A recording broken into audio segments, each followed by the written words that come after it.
بسم اللہ الرحمن الرحیم رب زدنی علما۔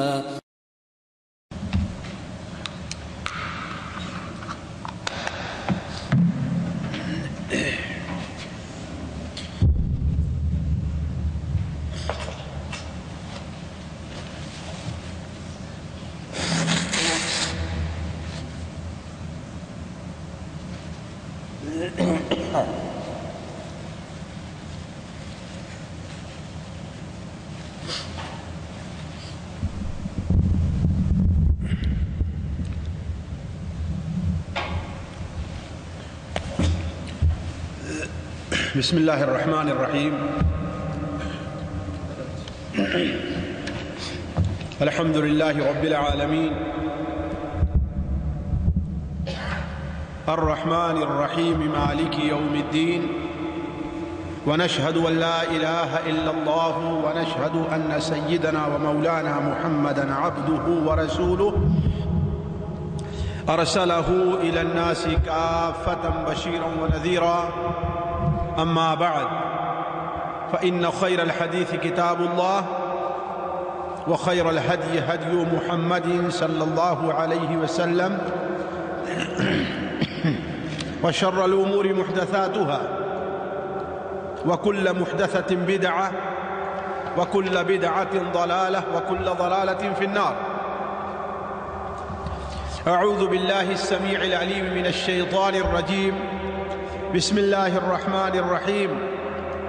اقتربت الساعة وانشق القمر وإن يروا آية يعرضوا ويقولوا سحر مستمر وكذبوا واتبعوا أهواءهم وكل أمر مستقر. بسم الله الرحمن الرحيم.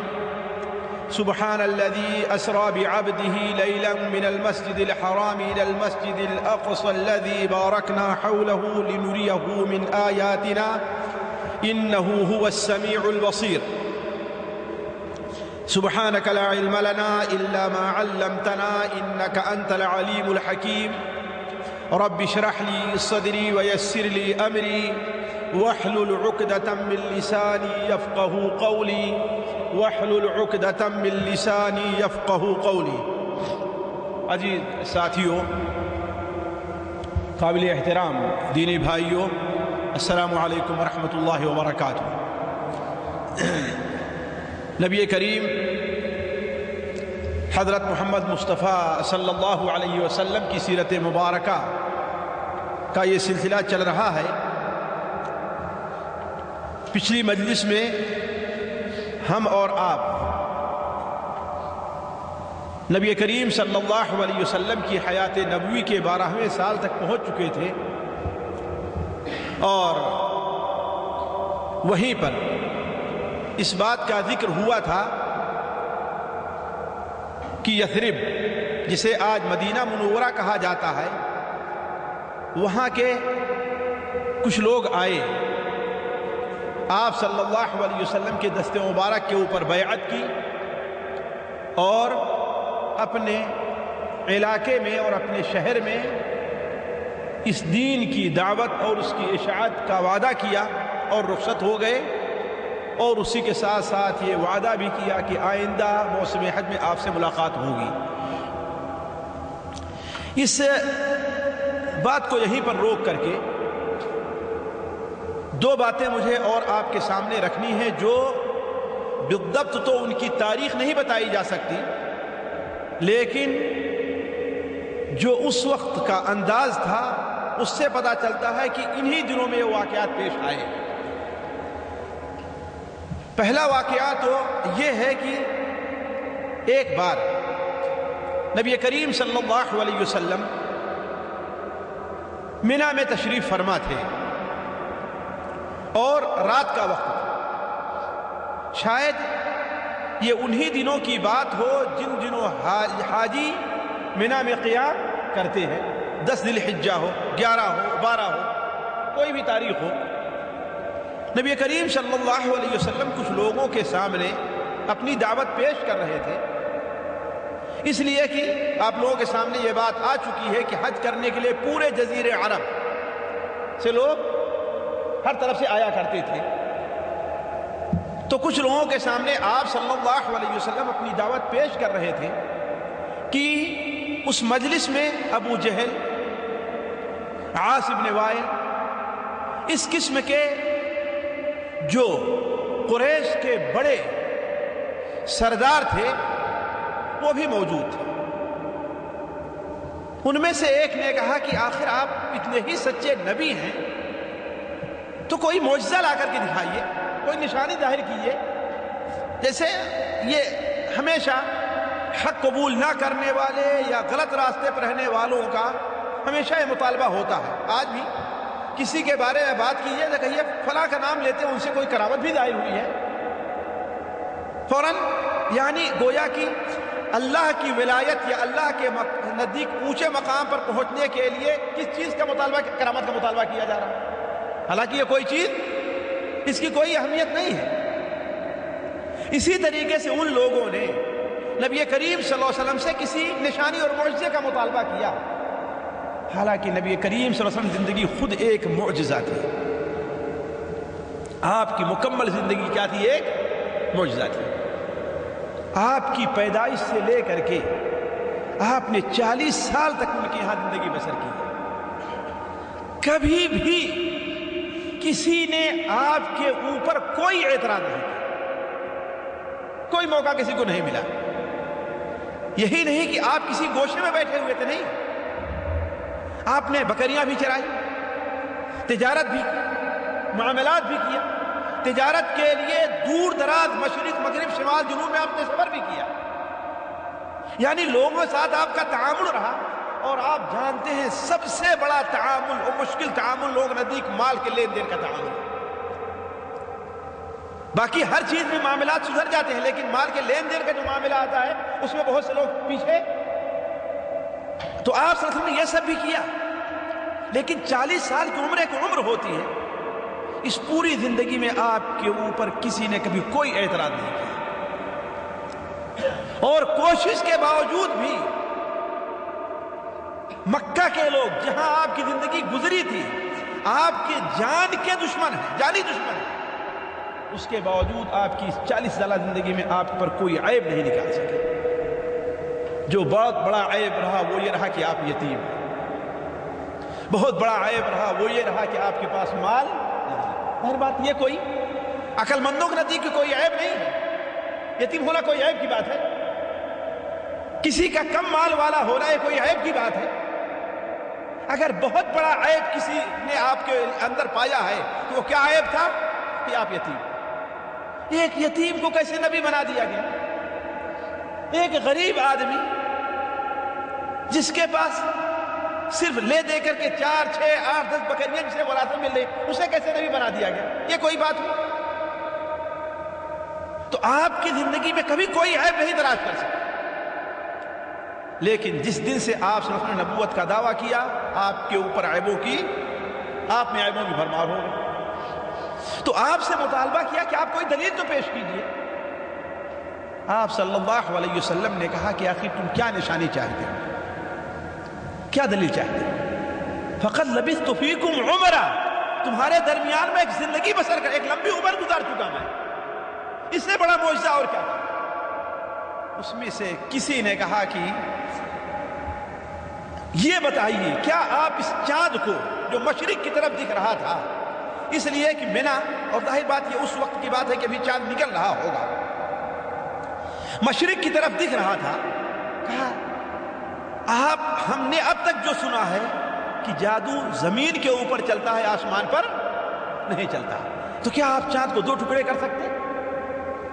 آپ صلی اللہ علیہ وسلم نے اللہ تعالیٰ کے حکم سے اپنی انگلی سے اشارہ کیا اور اللہ تعالیٰ سے دعا کی، اور ایسے کیا چاند 2 ٹکڑے ہو کر کے حرا پہاڑ کے ایک دائیں طرف گیا اور ایک بائیں طرف. اور آپ نے کہا اشہدو اشہدو، تم لوگ گواہ رہو، تم لوگ گواہ رہو.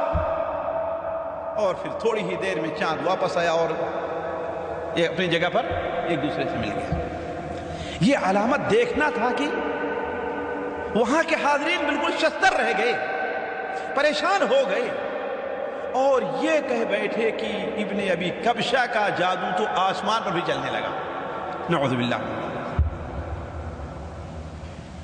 کچھ لوگوں نے کہا کہ جلد بازی نہ کرو، اگر انہوں نے ہماری آنکھوں پر نظر بندی کر دی ہے، ہم پر جادو کر دیا ہے، تو جو لوگ ہم سے غائب اور دور ہیں ان پر تو جادو نہیں ہوا ہوگا نا۔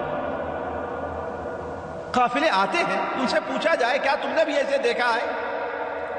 ان دنوں میں جو قافلے بھی دائیں اور بائیں سے آئے، ہر ایک نے گواہی دی کہ ہاں ہم نے بھی چاند کو ایسے دو ٹکڑے ہوتے دیکھا ہے، لیکن پھر بھی نبی کریم صلی اللہ علیہ وسلم پر ایمان لانے کے لیے تیار نہیں ہوئے۔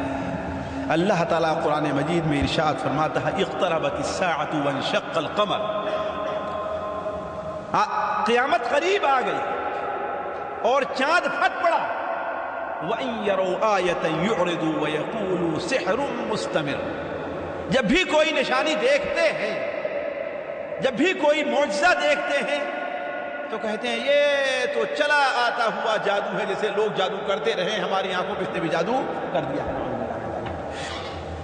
تو عرض کرنے کا مقصد یہ ہے کہ ان دنوں یہ واقعہ پیش آیا، لیکن اس کے باوجود بھی لوگ آپ پر ایمان لانے کے لیے تیار نہیں ہوئے۔ دوسرا حادثہ جو پیش آیا وہ اس سے بھی عجیب، جو اس سے بھی غریب واقعہ، وہ واقعہ ہے اسراء اور معراج کا۔ اسراء اور معراج کا ساتھیوں، اسراء کے معنی ہوتا ہے رات کا سفر، اسراء کے معنی ہوتا ہے رات کا سفر، اور معراج کے معنی ہوتا ہے اوپر چڑھنا، یا معراج کے معنی ہوتا ہے اوپر چڑھنے کا آلہ۔ تو چونکہ نبی کریم صلی اللہ علیہ وسلم کو اسراء اور معراج کا جو واقعہ تھا وہ رات کو پیش آیا تھا، اور آپ زمین سے اوپر کی طرف گئے تھے، ایک سفر بھی کیا تھا آپ نے، اور پھر زمین سے آپ اوپر کی طرف گئے تھے، اسی لیے اسے اسراء اور معراج کہتے ہیں۔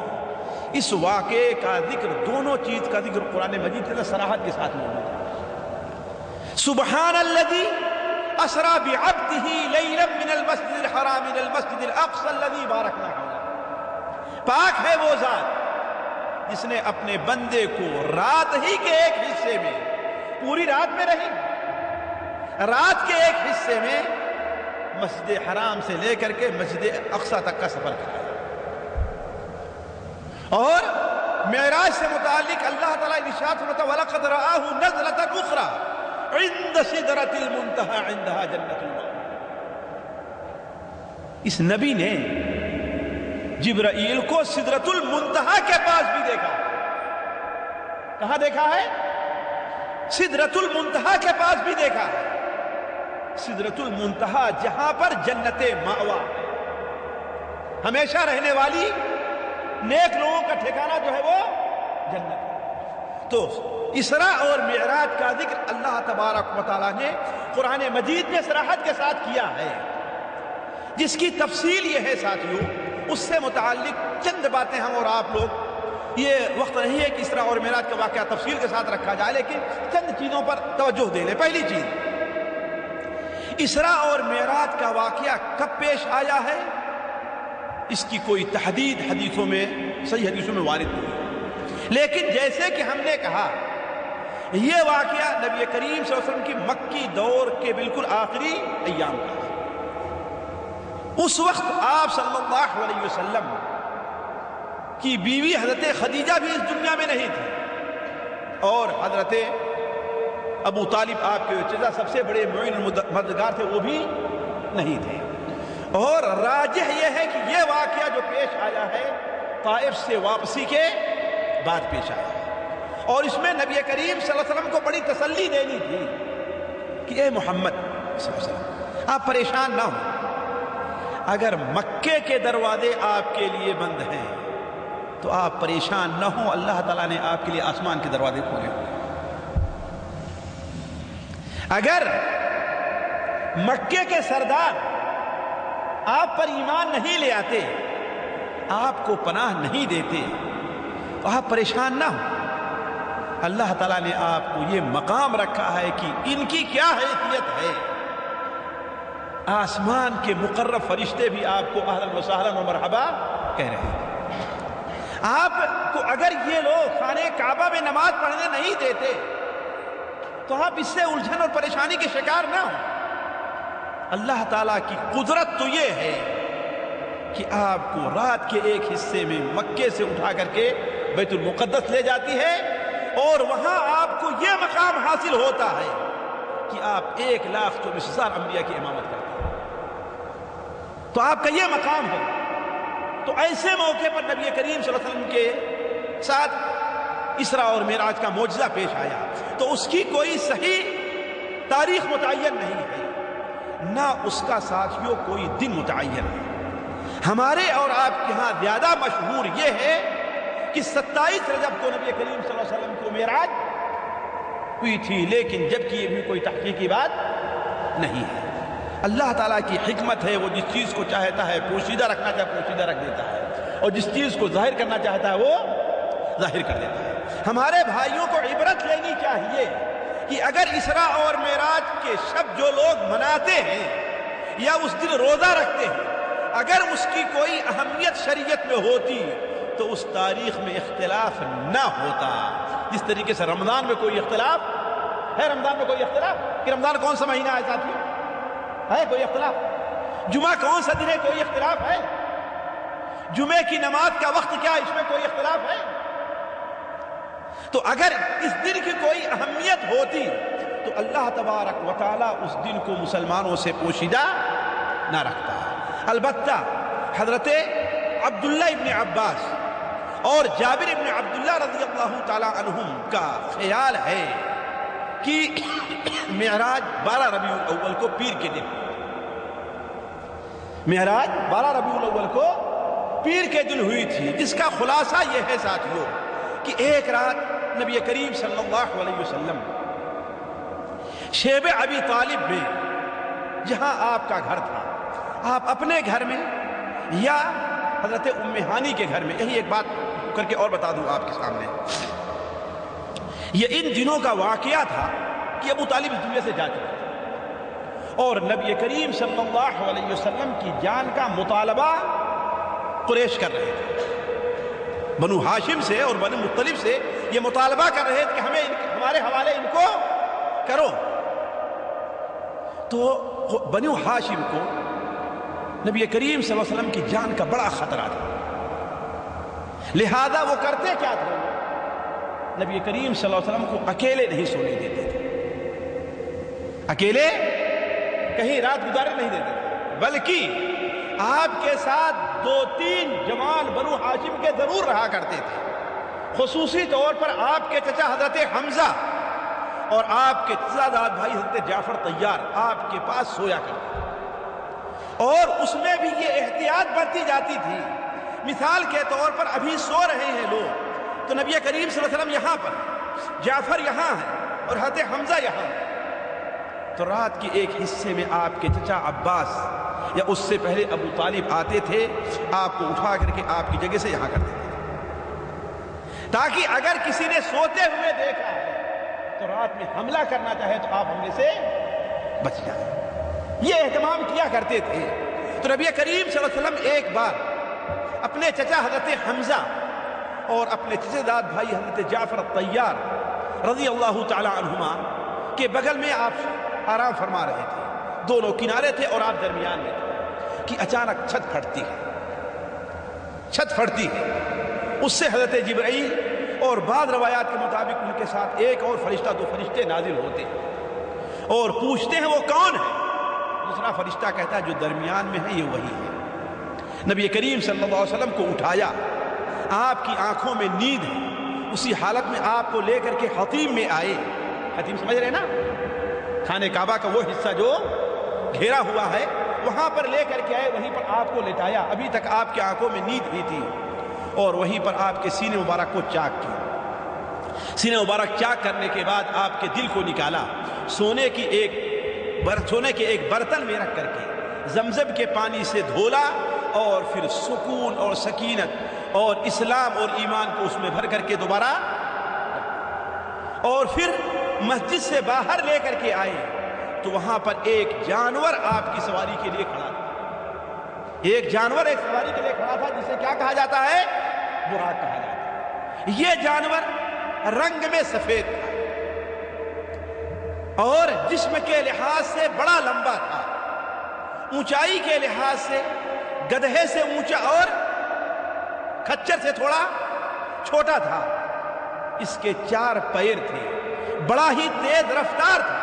نبی کریم صلی اللہ علیہ وسلم کو اس پر سوار کیا جانے لگا تو اس نے تھوڑے سے نخرے دکھائے۔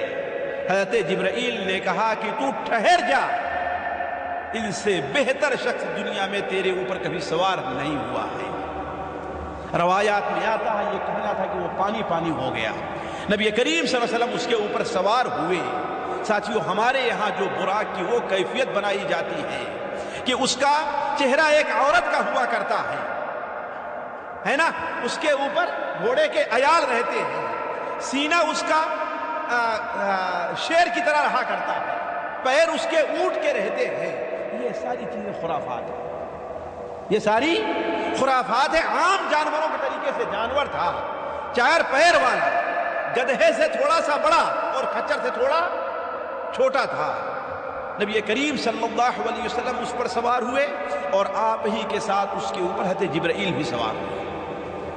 یہ گھوڑا اس قدر تیز رفتار تھا کہ اس کا ایک پیر اتنی دور جا کر پڑتا تھا جتنی دور لوگوں کی نظر جاتی ہے۔ اور دوسری خوبی اس سواری کی، اس جانور کی یہ تھی، اس لیے کہ آپ لوگ جانتے ہیں کہ یہاں کی زمین کس طریقے سے، کیسے اونچی نیچی ہے، پہاڑ ہے، وادیاں ہیں، پہاڑ ہے، وادیاں۔ اس کی خوبی یہ تھی کہ جب یہ جانور کسی وادی میں اترنا چاہتا تو اس کے نیچے کے پیر لمبے ہو جاتے، اور کسی پہاڑ پر چڑھنا چاہتا تو اس کے اوپر کے پیر لمبے ہو جاتے۔ کیوں؟ تاکہ نبی کریم صلی اللہ علیہ وسلم جبرائیل کا جو بیلنس ہے وہ برابر رہے، اترنے لگے تو کہیں نیچے آگے کی طرف سے نہ آ جائیں اور چڑھنے لگے تو کہیں پیچھے کی طرف سے نہ گر جائیں۔ اس طریقے سے یہ جانور چند ہی لمحوں میں یا چند ہی منٹ میں جا کر کہاں پہنچ گیا؟ بیت المقدس۔ درمیان میں نبی کریم صلی اللہ علیہ وسلم کو بہت سی نشانیاں دکھلائی گئیں جس کے بیان کرنے کا وقت نہیں ہے، آپ لوگوں نے سیرت کے بیان میں پڑھا ہوگا۔ ان میں سے ایک بڑی اہم نشانی یہ تھی کہ نبی کریم صلی اللہ علیہ وسلم کو حضرت موسیٰ علیہ السلام دکھائے گئے جو اپنی قبر میں کھڑے ہو کر کے نماز پڑھ رہے تھے۔ علی کل حال نبی کریم صلی اللہ علیہ وسلم جب بیت المقدس پہنچے تو بیت المقدس کے باہر ہی اپنے جانور، مسجد اقصی کے باہر ہی اپنے جانور کو، آپ براق کو حضرت جبرائیل نے روکا اور وہیں کا جو ایک حلقہ بنا ہوا تھا، جانتے ہیں پچھلے زمانے میں جانوروں کو باندھنے کے لیے لوہے کے حلقے زمین میں گاڑ دی جاتے تھے، انہی میں سے ایک حلقے کے اندر اس جانور کو باندھ کر کے حضرت جبرائیل آپ کو لے کر کے مسجد میں داخل ہوئے۔ مسجد میں نبی کریم صلی اللہ علیہ وسلم نے 2 رکعت تحیۃ المسجد ادا کی، 2 رکعت تحیۃ المسجد آپ نے ادا کی۔ اس کے بعد حضرت جبرائیل نے نبی کریم صلی اللہ علیہ وسلم کے سامنے 2 پیالے پیش کیے، ایک پیالہ دودھ کا تھا اور ایک پیالہ شراب کا تھا۔ نبی کریم صلی اللہ علیہ وسلم نے دودھ کے پیالے کو پسند فرمایا، اس کا انتخاب کر لیا، تو حضرت جبرائیل نے کہا کہ تم فطرت پر پہنچے ہو، اگر تم نے شراب کا پیالہ اختیار کیا ہوتا تو آپ بھی گمراہ ہوتے اور آپ کی امت بھی بھٹک جاتی۔ اس کے بعد نبی کریم صلی اللہ علیہ وسلم کو آسمان کی سیر کرائی گئی۔ بعض روایات میں ملتا ہے کہ آپ کے لیے کوئی سیڑھی رکھی گئی، لیکن یہ روایت صحیح طور پر ثابت نہیں ہے۔ اللہ تبارک و تعالیٰ قادر ہے کہ سیڑھی کے ذریعے اور بغیر سیڑھی کے بھی نبی کریم صلی اللہ علیہ وسلم کو اوپر لے جا سکتا ہے۔ نبی کریم صلی اللہ علیہ وسلم کو 7 آسمان کی سیر کرائی گئی، ہر آسمان کے فرشتے نبی کریم صلی اللہ علیہ وسلم سے سلام کرتے اور آپ کی نبوت کا اقرار کرتے۔ 7 آسمان میں پہلے آسمان پر آپ کی ملاقات آدم علیہ السلام سے ہوئی، انہوں نے بھی کہا مرحبا بالنبی الصالح والابن الصالح، نیک نبی اور نیک بیٹے کے لیے خوش آمدید۔ دوسرے آسمان پر آپ صلی اللہ علیہ وسلم کی ملاقات حضرت عیسیٰ اور یحییٰ علیہ السلام سے ہوتی ہے، انہوں نے بھی آپ کو کی نبوت کا اقرار کیا اور آپ کو خیرباد اور خوش آمدید کہا۔ تیسرے آسمان پر نبی کریم صلی اللہ علیہ وسلم کی ملاقات یوسف علیہ السلام سے ہوتی ہے، آپ نے بتایا کہ انہیں دنیا کے اندر جتنا حسن ہے اس کا آدھا حصہ دیا گیا تھا، انہوں نے بھی آپ کی نبوت کا اقرار کیا اور آپ کو خوش آمدید کہا۔ چوتھے آسمان پر اللہ کے رسول صلی اللہ علیہ وسلم ملاقات حضرت ادریس علیہ السلام سے ہوتی ہے، انہوں نے بھی آپ کی نبوت کا اقرار کیا اور آپ کو خوش آمدید کہا۔ پانچویں آسمان پر آپ کی ملاقات ہارون علیہ السلام سے ہوتی ہے، انہوں نے بھی آپ کی نبوت کا اقرار کیا اور آپ کو خوش آمدید کہا۔ چھٹے آسمان پر اللہ کے رسول صلی اللہ علیہ وسلم ملاقات موسیٰ علیہ السلام سے ہوتی ہے، انہوں نے بھی آپ کی نبوت کا اقرار کیا اور آپ کو خوش آمدید کہا۔ اور آپ جیسے آگے بڑھے انہوں نے رونا شروع کیا، جیسے آگے بڑھے انہوں نے رونا شروع کر دیا۔ فرشتوں نے ان سے رونے کی وجہ پوچھی تو انہوں نے کہا کہ مجھے اس بندے کے اوپر رشک آ رہا ہے کہ یہ ہمارے بعد دنیا میں نبی بن کر کے آیا، لیکن اس کی امت کے لوگ میری امت کے مقابلے میں دنیا میں کہیں زیادہ، جنت میں کہیں زیادہ۔ اس کے بعد آپ صلی اللہ علیہ وسلم ساتویں آسمان پر پہنچے جہاں آپ کی ملاقات آپ کے دادا حضرت ابراہیم علیہ السلام سے ہوتی ہے۔ وہ بیت المعمور کو ٹیک لگا کر کے بیٹھے ہوئے تھے، انہوں نے بھی کہا مرحبا بالنبی الصالح والابن الصالح۔ اس کے بعد نبی کریم صلی اللہ علیہ وسلم کو سدرۃ المنتہا تک لے گایا گیا۔ سدرۃ المنتہا یہ وہ جگہ ہے جو عالم لاہوت اور ناہوت کی گویا کی حد ہے، زمین سے جانے والی چیز یا فرشتے وہاں پر رکتے ہیں اور اس کے بعد کی جو چیز ہے اور فرشتے ہیں وہاں پر آ کر کے رک جاتے ہیں، نہ نیچے سے جانے والے اوپر جا سکتے ہیں نہ اوپر سے آنے والے نیچے۔ اس کے بعد نبی کریم صلی اللہ علیہ وسلم کو اللہ تبارک و تعالیٰ کے اتنے قریب کیا گیا کہ آپ صلی اللہ علیہ وسلم نے کل کے قضا کے چلنے کی آواز آپ نے سن لی، اور وہیں پر اللہ تبارک و تعالیٰ نے نبی کریم صلی اللہ علیہ وسلم پر 5 وقت کی نماز فرض کی، 50 وقت کی نماز۔ کتنی نمازیں؟ 50 وقت کی نماز فرض کی، اور سورہ بقرہ کے آخر کی 2 آیتیں خصوصی طور پر عطا فرمائی، سورہ بقرہ کے آخر کی۔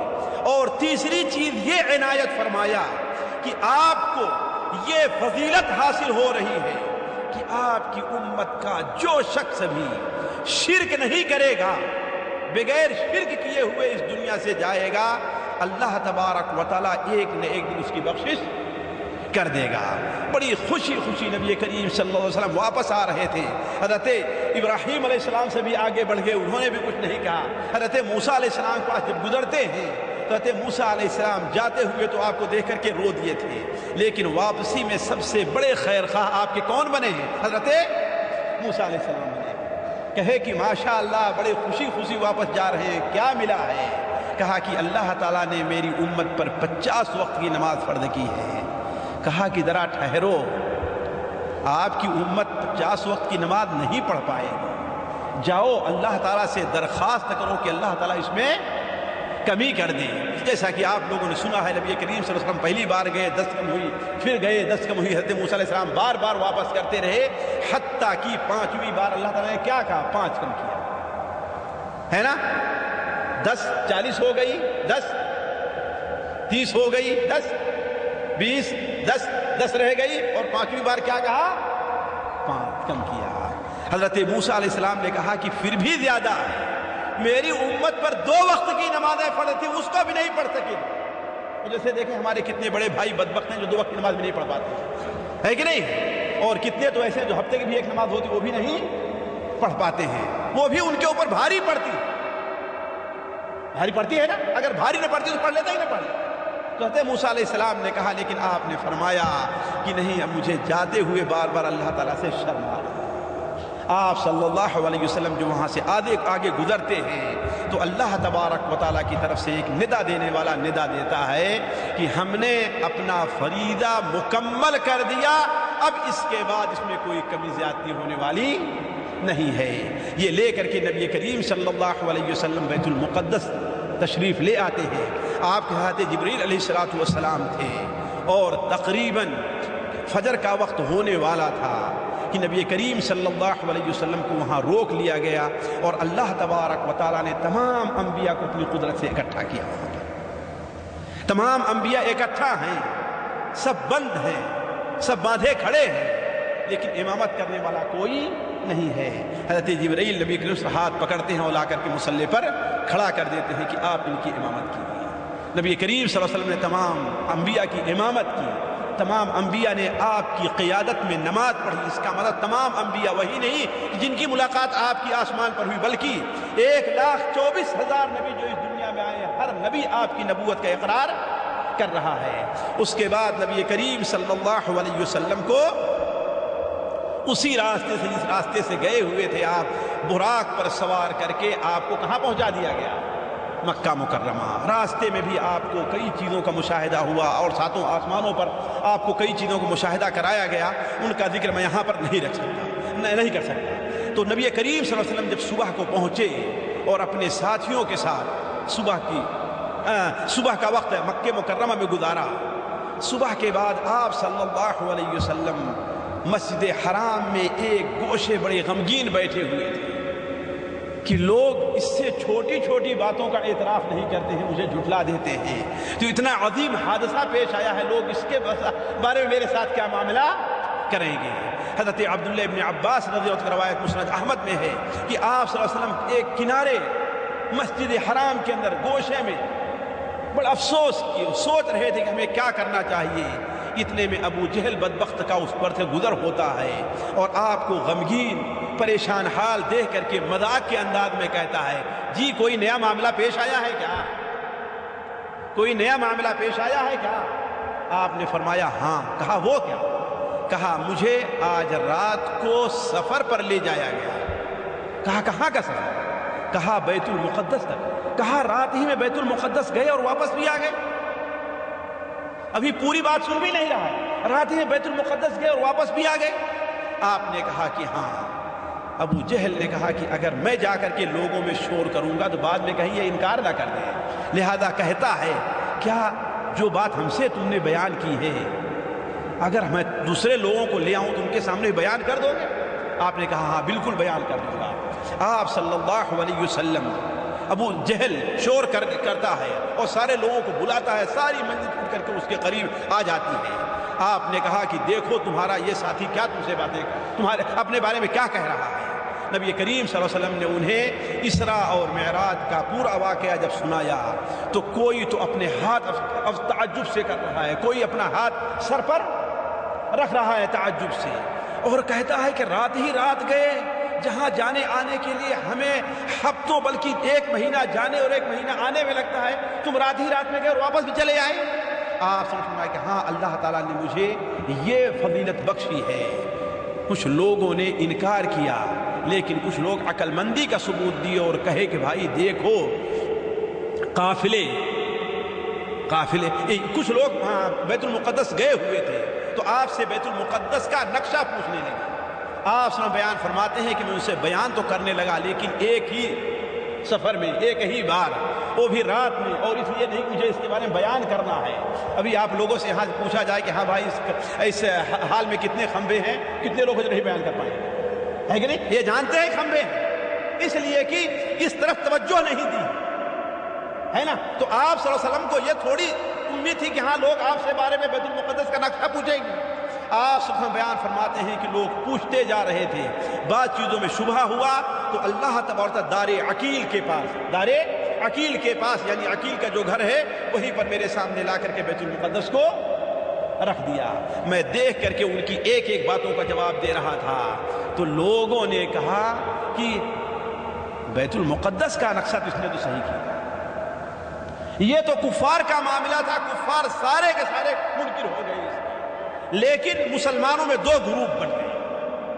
ایک گروپ جو کمزور ایمان والوں کا تھا، ان کے سامنے جب یہ بات آتی ہے یہ اللہ تعالیٰ کی آزمائش تھی، اس لیے اللہ تعالیٰ قرآن مجید فرماتا ہے وَمَا جَعَلْنَا الرُّؤْيَا الَّتِي أَرَيْنَاكَ إِلَّا فِتْنَةً لِلنَّاسِ، وہ منظر جو ہم نے آپ کو دکھایا تھا اس کا مقصد لوگوں کو آزمائش میں ڈالنا ہے، لوگوں کے ایمان کا امتحان لینا ہے کہ کون اپنے ایمان میں پورا اترتا ہے اور کون اپنے ایمان میں پورا نہیں اترتا۔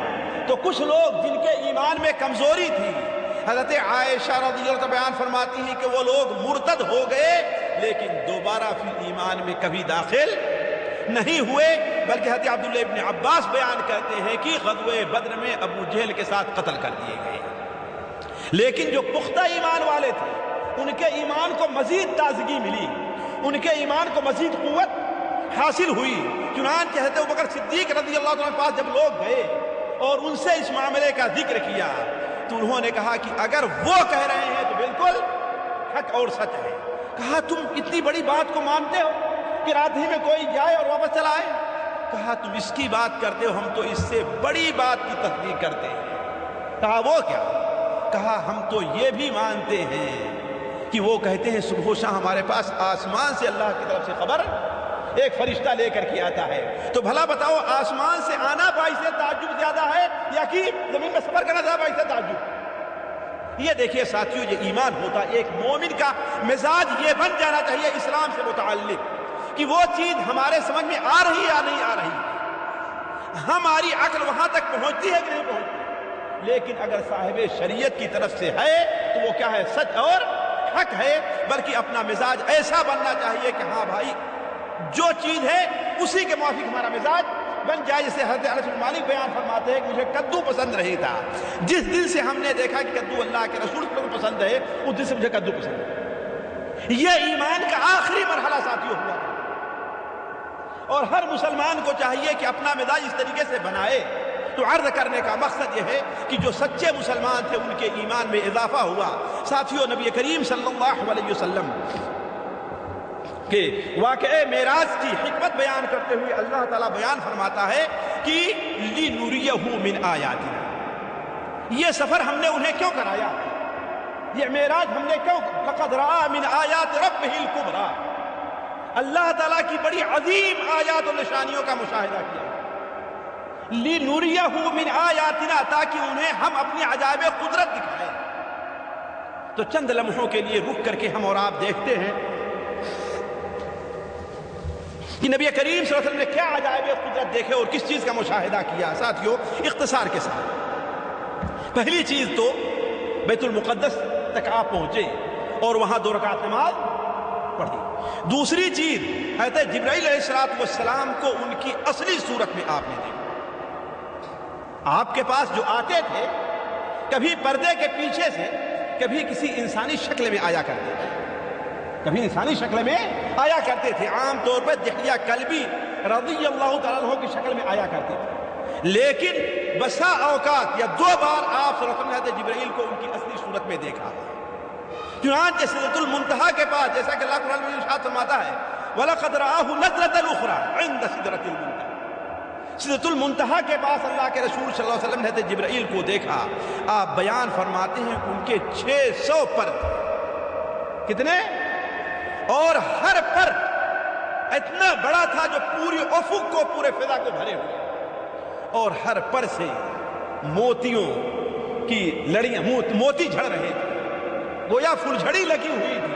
یعنی اتنا خوبصورت تھا کہ اس کی خوبصورتی کو بیان نہیں کر سکتا۔ اسی طریقے سے نبی کریم صلی اللہ علیہ وسلم نے اس سفر میں بیت المعمور کو بھی دیکھا۔ یہ بیت المعمور کیا ہے؟ بیت المعمور 7ویں آسمان پر فرشتوں کا کعبہ ہے۔ جس طریقے سے خانہ کعبہ ہمارا اور آپ کا قبلہ ہے نا، ایسے ہی بیت المعمور 7ویں آسمان پر ہے اور فرشتوں کا قبلہ، فرشتوں کا قبلہ ہے۔ اور حدیث شریف میں ہے کہ یہ بالکل اگر دیکھا جائے تو بیت المعمور بالکل خانہ کعبہ کے اوپر ہے۔ اگر بیت المعمور کو نیچے لائے یا تو بالکل خانہ کعبہ کے نیچے، خانہ کعبہ پر آ کر کے گرے گا۔ تو اے بیت المعمور کی اور ایک صفت آپ نے یہ بیان فرمائی کہ روز آنا اس گھر کو کا طواف 70,000 فرشتے کرتے ہیں، اور جو فرشتہ ایک بار کر لیتا ہے قیامت تک پھر دوبارہ اس کو اس گھر کے طواف کا موقع نہیں ملے گا۔ وہیں پر آپ سدرۃ المنتہا کو دیکھا۔ سدرۃ المنتہا کیا ہے؟ 7ویں آسمان پر، یا بعض روایت میں 6ٹھے آسمان پر اس کا تنا ہے، اس کا تنا 6ٹھے آسمان پر ہے، البتہ اس کی ڈالیاں 7ویں آسمان تک پہنچی ہوئی ہیں۔ یہ ایک بہت بڑا بیری نما ایک درخت ہے جس کے پھل جو آپ نے بیان فرمایا کہ بڑے بڑے جو مٹکے ہوتے ہیں نا، اتنے بڑے بڑے تو اس کے پھل ہیں، اور اس کے پتے، اس کے کان، اس کے پتے جو ہیں وہ ہاتھی کے کان کے برابر ہیں۔ آپ صلی اللہ علیہ وسلم نے ارشاد فرمایا کہ یہ زمین اور اس کے اوپر کی چیز کے درمیان یہ حد فاصل ہے۔ اللہ تعالیٰ آسمان سے جو کوئی وحی بھیجتا ہے تو اوپر والے فرشتے لاتے ہیں سدرۃ المنتہا تک رک جاتے ہیں، اس کے بعد نیچے کے فرشتے اسے قبول کر لیتے ہیں۔ اسی طریقے سے آپ صلی اللہ علیہ وسلم نے وہاں پر 4 دریائیں دیکھی، ایک دریا نیل اور ایک فرات۔ شاید اس سے اشارہ یہ تھا کہ اس علاقے میں آپ کی امت ہی آباد رہے گی اور یہ علاقہ آپ کی امت کے علاوہ کسی اور کے قبضے میں نہیں جائے گا۔ اسی طریقے سے آپ صلی اللہ علیہ وسلم نے وہاں پر ایک اور عجیب چیز دیکھی ساتھ، عجیب چیز۔ وہ کیا ہے؟ آپ واپس آ رہے تھے تو آپ کو ایک عجیب سی خوشبو محسوس ہوئی کہ ایسی خوشبو آپ نے کبھی سونگھا نہیں تھا۔ آپ نے حضرت جبرائیل سے پوچھا یہ خوشبو کیسی ہے، کس چیز کی خوشبو ہے؟ حضرت جبرائیل نے کہا یہ فرعون کی بیٹی کو کنگھی کرنے والی عورت اور اس کے بچوں کی خوشبو۔ یہ فرعون کی بیٹی کو کنگھی کرنے والی عورت اور اس کے بچوں کی خوشبو ہے۔ کہا اس کا ماجرا کیا ہے؟ یہ کیسے؟ اتنا اونچا مقام اللہ نے دیا۔ ساتھیوں اسی لیے میں ہمیشہ کہتا ہوں کہ اصل عزت کس کی ہے؟ ایک مومن کی ہے۔ دنیا میں اسے کوئی چاہے جتنا ذلیل کر لے، لیکن جو عزت ایک مومن کو اللہ تعالیٰ نے دی ہے وہ کسی کو حاصل ہونے والی نہیں۔ ذرا واللہ غور کریں، دنیا ایک دنیا نہیں ہزاروں دنیا ایسے خرچ کر کے بھی یہ عزت انسان حاصل نہیں کر سکتا ہے جو ایک عورت نے حاصل کی کہ نبی کریم صلی اللہ علیہ وسلم آسمان سے تشریف لے آ رہے ہیں اور آپ کو وہاں پر وہ خوشبو محسوس ہو رہی ہے، اور ایسی خوشبو کہ آپ نے ایسی خوشبو کبھی سونگھی نہیں تھی۔ تو آپ نے کہا کہ آخر اس کا معاملہ کیا ہے؟ کہا اس لیے کہ فرعون کے لڑکی کو وہ عورت کنگھی کر رہی تھی کہ اس کی کنگھی اس کے ہاتھ سے نیچے گر گئی، تو اس نے کہا بسم اللہ۔ اس نے کیا کہا؟ بسم اللہ۔ تو فرعون کی بیٹی نے کہا کہ یہ اللہ کیا ہے؟ میرے باپ کو کہہ رہی ہے، میرے باپ کے نام سے۔ کہا کہ نہیں، اللہ میرا بھی رب ہے، تیرا بھی رب ہے، تیرے باپ کا بھی رب۔ جبکہ وہ بدبخت منحوس آدمی جسے کوئی نرینہ اولاد بھی نہیں تھی، اپنے آپ کو اولاد نہیں دے سکا، لیکن انا ربکم الاعلی بنا بیٹھا ہوا، سب سے بڑا خدا تمہارا کون ہے؟ میں ہوں۔ تو اس عورت نے کہا کہ نہیں، میرا رب، تیرا رب اور تیرے باپ کا رب اللہ تعالیٰ ہے۔ وہ کہتی اچھا تو میرے باپ کے علاوہ بھی کسی کو اپنا رب مانتی ہے؟ کہتی ہے کہ ہاں اللہ ہم سب کا رب ہے۔ تو کہا یہ بات میں اپنے ابو سے بتا دوں؟ کہا جاؤ بتا دو، جاؤ بتا دو۔ چنانچہ وہ جا کر کے اپنے ابو سے شکایت کرتی ہے۔ فرعون اس عورت کو بلاتا ہے اور کہتا ہے کیا تو میرے علاوہ کسی اور کو اپنا رب مانتی ہے؟ اس نے کہا کہ ہاں، ہمارا اور تمہارا اور ساری دنیا کا رب اللہ تعالیٰ ہے۔ کہا اپنے اس عقیدے سے پھر جاؤ ورنہ تمہیں سزا دوں گا۔ کہا کہ اس عقیدے سے میں نہیں پھر سکتا۔ حضرت موسیٰ علیہ السلام پر وہ ایمان لے آئی تھی، حضرت موسیٰ علیہ السلام پر ایمان لے آئی تھی۔ کہا پھر جاؤ، کہا کہ نہیں پھر سکتے۔ آخر میں فرعون نے اس کے ساتھ وہ سلوک کرنا چاہا جو سلوک اس دنیا تک تو رہ سکتا ہے، اس کے آگے نہیں بڑھ سکتا۔ اس نے کیا کام کیا؟ ایک بڑی سی دیگ منگائی اور اس کو آگ کے اوپر رکھا۔ جب ساتھیوں بالکل آگ تپ گئی، جب دیگ بالکل تپ گئی، لوہے کی یہ پیتل کی دیگ تھی، آگ اس سے نکلنے لگی، تو فرعون نے اس عورت کے بڑے بچے کو اس میں اٹھا کر کے ڈالا۔ دیکھتے ہی دیکھتے وہ بچہ رہا۔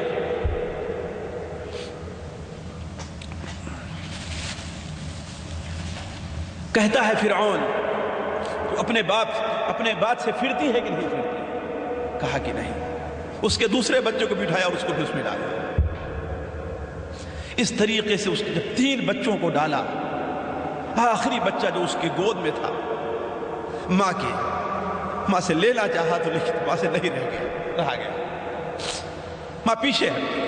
اللہ تعالیٰ اس بچے کو زبان دیتا ہے، کہتا ہے ماں تو حق کے اوپر ہے، کود جا اس آگ کے اندر، تو حق کے اوپر۔ دنیا کا عذاب چند لمحوں کا ہے، دنیا کی زندگی چند گھڑی کی ہے، تجھے ابدی زندگی، ابدی سعادت ملنے والی، چنانچہ وہ چل کر کے اپنے بچوں کے ساتھ راکھ ہو گئی۔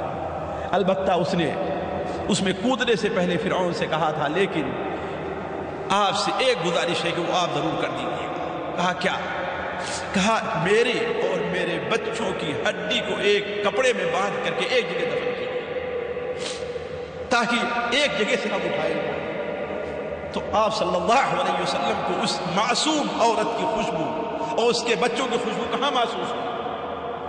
آسمان پر۔ تو نبی کریم صلی اللہ علیہ وسلم نے ایسے ہی بہت سے عجائب قدرت کا مشاہدہ کیا، جیسا کہ اللہ تعالیٰ فرماتا ہے کہ لِنُرِيَهُ مِنْ آیَاتِنَا، تاکہ ہم انہیں اپنی آیات و نشانیاں دکھلائیں۔ اسی طریقے سے ساتھیوں معراج کے واقعے میں امت کے لیے بہت سے فضائل اور بہت سی بشارتیں تھیں جن کو میں چھوڑ کر کے آگے بڑھتا ہوں اس لیے کہ وقت زیادہ ہو رہا ہے۔ تو اس طریقے سے ساتھیوں معراج کا واقعہ پیش آیا اور نبی کریم صلی اللہ علیہ وسلم کو تسلی اور بہت سکون اس واقعے سے حاصل ہوا۔ اب آتے ہیں ہم وہاں پر جہاں پر پچھلے درس میں ہم نے اپنی بات کو چھوڑا تھا کہ نبی کریم صلی اللہ علیہ وسلم کے پاس یثرب کے یعنی مدینہ منورہ کے کچھ لوگ آئے، آپ صلی اللہ علیہ وسلم نے ان سے بیعت کیا اور انہیں واپس بھیجا۔ آپ صلی اللہ علیہ وسلم نے انہیں واپس بھیجا تو ان کے ساتھ حضرت مصعب بن عمیر کو ہی بھیجا تھا۔ کس کو؟ مصعب بن عمیر کو۔ وہ لوگ جو آئے تھے ان کے سردار اسعد بن زرارہ رضی اللہ تعالیٰ عنہ تھے، اسعد بن زرارہ، اور انہوں نے مطالبہ کیا کہ مصعب بن عمیر کسی کو آپ اپنی طرف سے بھیجیے تاکہ ہم لوگوں کو صحیح تعلیم دے سکیں۔ اور یہ بھیجنے کا ساتھیوں بہت بڑی حکمت تھی نبی کریم صلی اللہ علیہ وسلم کی۔ پہلی حکمت تو یہ تھی کہ ظاہر بات جو دین کا علم حضرت مصعب کو تھا وہ مدینہ منورہ سے آنے والے جو لوگ جن کی ملاقات آپ سے چند گھنٹے کی ہے وہ علم نہیں رہا ہوگا۔ اس لیے کہ مصعب بن عمیر شروع میں ابتدا میں مسلمان ہونے والے میں داخل ہیں اور یہ بڑے سچے مسلمان تھے ساتھیوں۔ انہیں وہ مقام حاصل تھا کہ غزوہ بدر میں مسلمانوں کا جھنڈا کس کے ہاتھ میں تھا؟ مصعب بن عمیر کے۔ اور غزوہ احد میں بھی مسلمانوں کا جھنڈا کس کے ہاتھ میں تھا؟ مصعب بن عمیر کے۔ اور جب وہ شہید ہو گئے ہیں تو دوبارہ جھنڈا حضرت علی بن ابی طالب کو دیا گیا ہے۔ تو مصعب بن عمیر بڑے پائے کے صحابی ہیں اور مکے کے سب سے زیادہ یا کہیے سب سے زیادہ ناز و نعمت میں پلنے والے جو لوگ تھے ان میں مصعب بن عمیر بھی تھے۔ جس طرف سے جاتے تھے اس طرف سے خوشبو محسوس کی جاتی تھی، لیکن جب مسلمان ہو گئے ہیں تو ساری چیزوں کو انہوں نے ترک کر دیا ہے۔ تو عرض کرنے کا مقصد پہلی بات یہ تھی کہ نبی کریم صلی اللہ علیہ وسلم مصعب بن عمیر کو اس لیے بھیجا تاکہ لوگوں کو صحیح دین کی۔ دوسری ایک بہت بڑی حکمت تھی نبی کریم صلی اللہ علیہ وسلم کی، وہ یہ تھی کہ یہ بتائیے، اس سے پہلے مجلس میں ہم نے بیان کیا ہے کہ قبیلے مدینہ میں دو قبیلے تھے، وہ کون تھے؟ اوس اور آپس میں دونوں کی لڑائی تھی، اور ابھی جلدی ہی جنگ بعاد ختم ہوئی تھی جس کا نتیجہ یہ تھا کہ نہ اوس کے سرداروں میں کوئی بڑا سردار باقی رہ گیا تھا اور نہ خزرج کے سرداروں میں کوئی بڑا سردار باقی رہ گیا تھا۔ صرف عبداللہ ابن ابی ابن سلول تھا جو ایمان نہیں لے آیا، جو ظاہر میں ایمان قبول کیا اور حقیقت میں ایمان بلکہ منافق رہا ہے۔ تو وہ دونوں قبیلے ظاہر بات کسی ایک آدمی پر اکٹھا ہونا کیا تھا؟ مشکل تھا۔ ابھی زخم بالکل تازہ تھا، کتنا بھی ہو مسلمان ہو گئے ہیں لیکن ایک آدمی پر اکٹھا ہونا کیا تھا؟ یہ وہ بھی سردار بن جائے، بڑا مشکل تھا۔ اس لیے نبی کریم صلی اللہ علیہ وسلم مصعب بن عمیر کو بھیجا تاکہ ان کے پیچھے سارے لوگ نماز پڑھا کریں، سارے لوگ ان کے پیچھے نماز پڑھا کریں۔ تو مصعب بن عمیر رضی اللہ تعالیٰ عنہ مدینہ منورہ گئے اور اسعد ابن زرارہ کے ساتھ دین کی تبلیغ کرنا شروع کر دیا۔ اسی لیے علماء کہتے ہیں اسلام کا سب سے پہلا سفیر کون ہے؟ حضرت مصعب بن عمیر ہے، اس سے پہلا کوئی سفیر نہیں ہے۔ تو مصعب بن عمیر رضی اللہ تعالیٰ عنہ وہاں پر گئے اور اسعد ابن زرارہ کے ساتھ مل کر کے دین کی تبلیغ کرنے لگے۔ سال بھر میں ساتھیوں انہیں اس قدر کامیابی نصیب ہوئی کہ مدینہ منورہ میں کوئی گھرانہ ایسا باقی نہ بچا جہاں پر اسلام کا چرچا نہ ہو۔ جہاں پر اسلام کا چرچا نہ ہو۔ اور بعض کامیابیاں تو ایسی دلچسپ ہیں اور دلچسپ ہونے کے ساتھ ساتھ بڑی تعجب خیز بھی۔ مثال کے طور پر اوس کے دو بڑے سردار تھے، ایک حضرت اسید ابن حضیر، اور اسید ابن حضیر یہ وہی ہیں کہ جن کے باپ حضیر جنگ بعاث میں اوس کی قیادت کر رہے تھے، جنگ بعاث میں اوس کی قیادت کر رہے تھے۔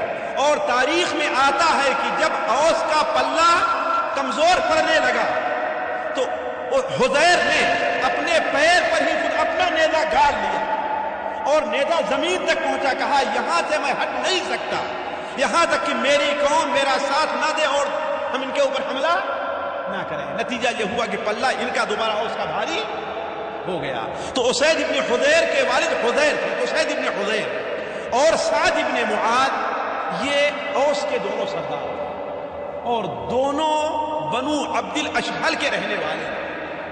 اور بنو عبد الاشہل کی آبادی اگر آپ جاننا چاہتے ہیں کہاں ہے تو آپ اپنے سامنے بقی کو کیجیے، مسجد نبوی آپ کے پیچھے رہے، مشرق کی طرف آپ کا رخ رہے گا، بقی کے پار کرنے کے بعد جو علاقہ پڑتا ہے، ظاہر بات آج وہ چیزیں نہیں رہ گئی ہیں، بنو عبد الاشہل کا علاقہ یہی مانا جاتا تھا۔ تو ایک دن ایسا ہوا کہ دین کی تبلیغ کرتے ہوئے حضرت سعد ابن زرارہ اور حضرت مصعب رضی اللہ تعالی عنہ بنو عبد الاشہل کے اس علاقے میں گئے اور ایک باغ میں بیٹھ کر کے ایک کنویں کے پاس لوگوں کو دین کی بات بتلانے لگے۔ ظاہر بات ہے ٹھنڈا ہے باغ، کنواں ہے، ہر آدمی آ رہا ہے تو جو آئے اس کے سامنے۔ اتنے میں معلوم ہوا سعد ابن معاذ کو اور اسید ابن حضیر کو کہ یہ دونوں تو ہمارے قبیلے میں ابھی تک مسلمان نہیں ہوئے تھے، یہ دونوں تو ہمارے قبیلے میں پہنچ گئے۔ تو دونوں اپنی جگہ سے اٹھتے ہیں، اپنے قبیلے کے کچھ لوگوں کے پاس آتے ہیں اور حضرت سعد ابن معاذ حضرت اسید سے کہتے ہیں کہ اے اسید ذرا جاؤ تو یہ دونوں بیوقوف جو ہمارے قوم کے لوگوں کو بیوقوف بنا رہے ہیں انہیں ڈانٹو اور بھگاؤ یہاں سے، اور ان سے کہو کہ جاؤ جس کو بیوقوف بنانا ہو بناؤ لیکن ہمارے خاندان کی طرف نہ آؤ۔ مشکل یہ ہے، حضرت سعد نے کہا مشکل یہ ہے کہ اسعد میرے خالہ کا لڑکا ہے، اسعد ابن زرارہ میرے خالہ کے لڑکے ہیں اور ظاہر بات خالہ داد بھائی اسے میں کیسے کہوں، اگر میرا بھائی خالہ داد بھائی نہ ہوتا میں خود جا کر کے انہیں ڈانٹتا۔ چنانچہ حضرت اسید ابن حضیر اپنا نیزہ لیتے ہیں اور اکڑتے ہوئے اتراتے ہوئے ان لوگوں کے پاس پہنچے۔ حضرت اسعد نے جب دیکھا تو دور ہی سے حضرت مصعب سے کہا کہ دیکھو یہ اپنے قوم کا رئیس ہے، اگر تم نے انہیں رام کر لیا، انہیں تم نے قائل کر لیا تمہیں بہت بڑی کامیابی حاصل۔ کہا اچھا آنے دو، اگر بیٹھتا ہے تو اس سے بات کرتے ہیں۔ حضرت اسعد ابن زرارہ نے کہا کہ ان سے بہت دل لگا کر کے اللہ کے لیے بڑے اخلاص سے ان سے بات کریں۔ چنانچہ اسعد ابن زرارہ پہنچے اور دور ہی کھڑے ہو کر کے نہ آؤ دیکھا نہ تاؤ دیکھا، گالیاں دینے لگے۔ کہا کہ تم لوگوں کا اگر اپنی جان عزیز ہے، تم لوگ زندہ رہنا چاہتے ہو تو یہاں سے بھاگ کھڑے ہو، ورنہ ہم جیسے ہمارے اتنا برا کوئی آدمی نہیں ہوگا، تم نے ہمارے یہاں کے لوگوں کو بیوقوف بنایا ہے اور یہ یعنی جو کچھ ہو سکتا ہے۔ حضرت مصعب بن عمیر چپ چاپ سنتے رہے۔ جب اپنی پوری بات کہہ چکے حضرت اسید بن حضیر تو حضرت مصعب نے کہا کہ ذرا کچھ بیٹھیں گے، آپ بھی سنیں گے میری کچھ بات ہوگی، اگر میری بات میں کوئی حقانیت ہوئی، کوئی اچھائی ہوئی تو قبول کر لیں۔ آپ سمجھدار آدمی، بیوقوف نہیں ہے، آپ تو نہیں بیوقوف ہیں، یہ لوگ بیوقوف، آپ تو بیوقوف نہیں ہیں، آپ میری باتوں کے اندر کوئی سچائی پائیں تو قبول کر لیں ورنہ چھوڑ دیں۔ حضرت اسید نے کہا بات تو تم حقیقت کی کرے ہو، عقل مندی کی۔ چنانچہ وہیں پر اپنا نیزہ گاڑا اور بیٹھ گئے، جیسے لاٹھی لے کر پہلوانوں کی کا طریقہ ہوتا ہے نا، ہاں چلو کیا کہنا چاہتے ہیں، ٹھوک کر کے بیٹھ گئے۔ حضرت اسید ابن حضیر انہیں دین کی بات بتانے لگے اور قرآن پڑھنے لگے۔ قرآنی آیت پڑھتے جاتے تھے تو حضرت اسید ابن حضیر کا رنگ بدلتا جاتا تھا۔ اندازہ کر لیا کہ اب جو ہے یہ شکار جال میں پھنس چکا ہے۔ چنانچہ جب اپنی بات کہہ چکے اور قرآن سنا چکے تو حضرت اسید نے کہا کہ یہ بتائیے اس دین میں داخل ہونے کے لیے کرنا کیا پڑے گا؟ کہا یہاں کچھ رنگ کی ضرورت نہیں، نہ کالے رنگ کی نہ پیلے رنگ کی، کوئی رنگ کی ضرورت نہیں، سیدھے پانی ہے، آپ غسل کیجئے، آئیے کلمہ شہادت پڑھیے اور 2 رکعت پڑھ کر مسلمان ہو جائیے۔ چنانچہ فوراً ہی گئے، وضو کی، نہائے، کپڑے تبدیل کیے اور آ کر کلمہ شہادت پڑھ کر کے مسلمان ہو گئے۔ اس کے بعد کہنے لگے کہ اچھا میں جا رہا ہوں، جو باتیں تم نے ہم سے کہی ہیں وہی باتیں سعد ابن معاذ سے کہو، سعد ابن معاذ کا قبیلے میں ہم سے زیادہ مقام حاصل ہے، اگر وہ تمہارے قبضے میں آ گئے سمجھو تمہیں کامیابی، تمہیں کامیابی ہے۔ حضرت مصعب بن عمیر نے کہا ٹھیک ہے، ان کو بھی بھیج دیں، ان کو بھی دیکھ لیتے۔ چنانچہ جب حضرت اسید بن حضیر واپس جا رہے ہیں تو دور سے دیکھنے والوں نے کہا کہ معاملہ کچھ نہیں، اس لیے کہ جو آدمی کامیاب ہو کر کے آتا ہے اس کے چلنے کا انداز ہے کہ نہیں ہے، وہ اکڑ کر کے اتراتا ہوا سینہ تان کر کے چلتا ہے، لیکن ان کے چلنے کا انداز بالکل مرجھایا ہوا تھا۔ یہ کیا معاملہ، ایسا لگ رہا ہے کہ معاملہ کچھ گڑبڑ ہے۔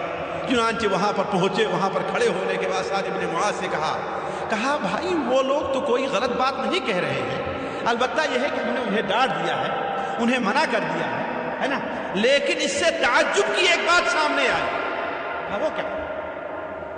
وہ کیا ہے؟ کہا آپ کے خالہ زاد بھائی اسعد بن زرارہ کو فلاں قبیلے والے قتل کرنا چاہتے،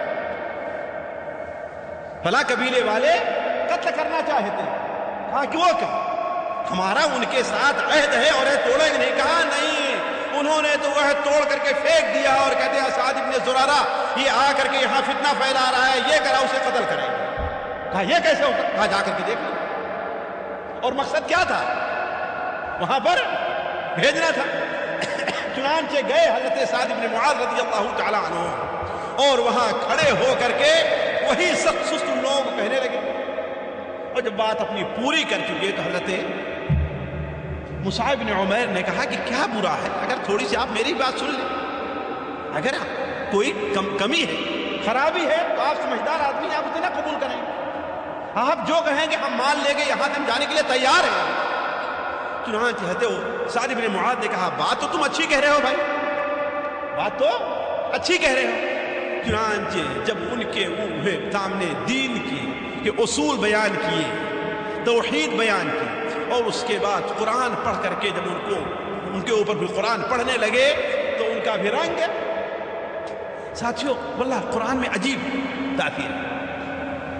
مشکل یہ ہے کہ ہم اور آپ قرآن کو سمجھتے ہیں، ورنہ آپ خود اندازہ لگائیے کوئی قاری اچھا پڑھنے والا ہو، ہم قرآن نہیں سمجھتے پھر بھی اس کا اثر ہمارے اوپر کیسے جی کہتا ہے پڑھتا ہی جائے، پڑھتا ہی جائے، پڑھتا ہی جائے، ہے کہ نہیں؟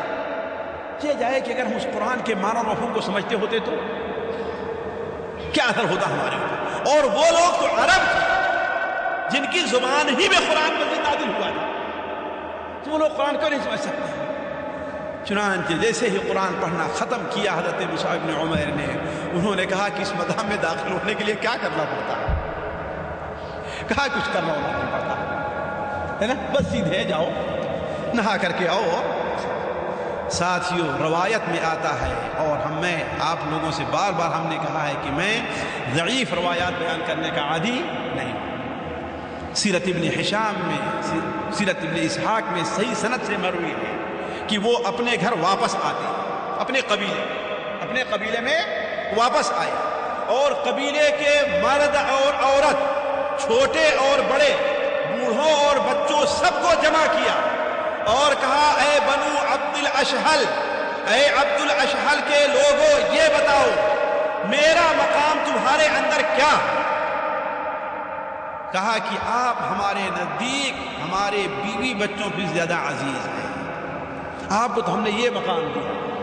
کہا پھر تمہارے بیوی بچوں اور تمہارے چھوٹے بڑوں سے بات کرنا ہمارے اوپر حرام ہے، یہاں تک کہ تم لوگ مسلمان ہیں۔ چنانچہ شام ہونے سے پہلے پورا بنو عبد الاشہل مسلمان، پورے بنو عبد الاشہل لوگ مسلمان ہو گئے۔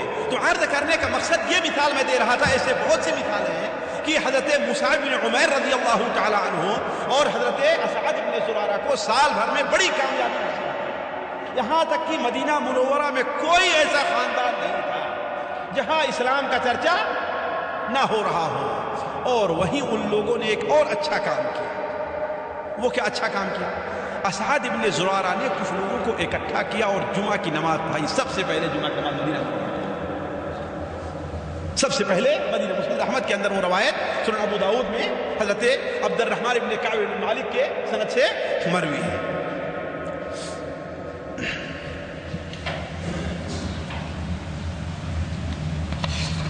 چلیے میں تھوڑا سا اب آگے بڑھتے ہیں، وقت کم ہے لیکن اختصار کے ساتھ۔ یہ سن 12 نبوی کا واقعہ، 12 نبوی سال ہی بھر کے اندر جب دوبارہ حج کا موسم قریب آیا تو حضرت مصعب ابن عمیر مدینہ منورہ سے مکہ مکرمہ واپس آ گئے اور نبی کریم صلی اللہ علیہ وسلم کو وہاں کی صورتحال بتلائی۔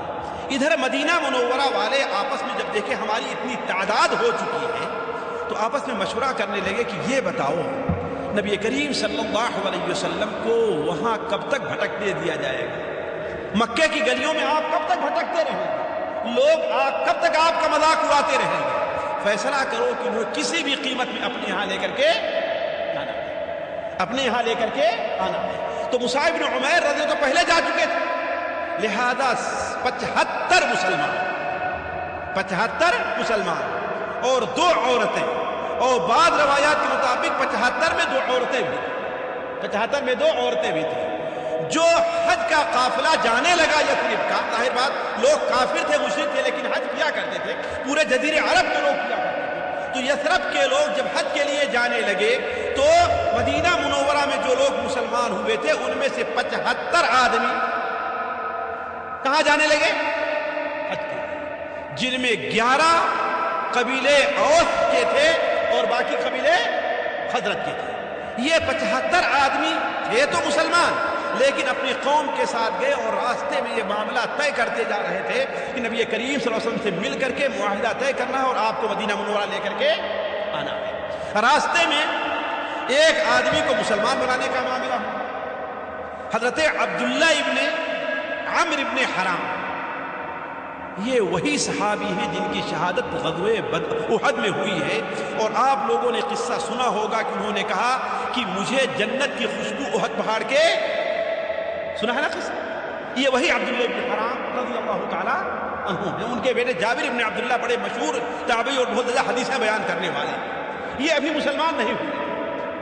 تو یہ حضرت مصعب بن عمیر کے ہاتھ پر جو لوگ مسلمان ہوئے تھے اور جا رہے تھے، ان کی قیادت برا ابن معرور کر رہے تھے، برا ابن معرور، وہ برا ابن معرور بھی بڑے دلچسپ صحابی تھے۔ راستے میں انہوں نے کیا کیا کہ سارے لوگ بیت المقدس طرف رخ کر کے نماز پڑھا کرتے تھے، لیکن نہیں، میں خانہ کعبہ کی طرف رخ کر کے نماز پڑھا کرتا ہوں۔ سارے لوگ بیت المقدس رخ کر کے نماز پڑھ رہے ہیں اور وہ خانہ کعبہ کی رخ کر کے نماز پڑھا کرتے تھے۔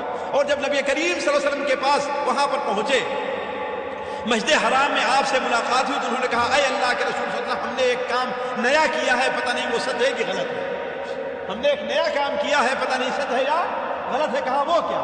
کہا ہمارے سارے ساتھی تو بیت المقدس طرف کو اپنا قبلہ بناتے رہے، لیکن میں اس گھر کو اپنا قبلہ بناتا رہا۔ آپ نے فرمایا کہ یہ قبلہ ہے تو تمہارا، لیکن تم نے جلد بازی سے کام لیا ہے، تم نے جلد بازی سے کام لیا ہے، ابھی مجھے اس کو اپنا قبلہ بنانے کا حکم نہیں ہوا ہے۔ اسی لیے کہا جاتا ہے کہ سب سے پہلے جس شخص نے خانہ کعبہ کی طرف رخ کر کے نماز پڑھا وہ کون ہے؟ حضرت برا ابن معرور رضی اللہ تعالیٰ عنہ۔ تو یہ حضرت عبداللہ ابن حرام جو ابھی کافر تھے، ان کو کنارے لے کر کے گئے اور کہا کہ یہ بتائیے، آپ سمجھدار ہیں، ہمارے قوم کے سرداروں میں ہیں، آپ عقل مند لوگوں میں ہیں، یہ بتائیے آپ مسلمان کیوں نہیں ہوتے؟ مسلمان کیوں نہیں ہوتے جبکہ اس دین میں یہ خوبی ہے، یہ ہے، یہ ہے؟ چنانچہ ان کے پیچھے پڑے رہے اور مکہ ہونے سے پہلے انہیں مسلمان بنایا۔ مکہ ہونے سے پہلے ساتھیوں، یہ داعی کو چاہیے، داعی کو ہمیشہ یہ چاہیے کہ عام لوگوں کو دعوت دیں، لیکن ترکیز ایسی لوگوں پر ہو جن کا اثر لوگوں پر، اس لیے کہ الناس علی دین ملوکہم، لوگ اپنے بادشاہ کے دین پر رہا کرتے ہیں، جو دھرم بادشاہ جو مذہب رہتا ہے لوگ اسی کے تابع ہو جایا کرتے ہیں۔ تو ہمیشہ ترکیز جو ہونی چاہیے، کسی کو چھوڑنا نہیں چاہیے، لیکن ایسے لوگوں پر زیادہ توجہ دینی چاہیے، کیوں؟ ان کے ایک آدمی کی وجہ سے کتنے لوگوں کا فائدہ ہو جایا کرے گا۔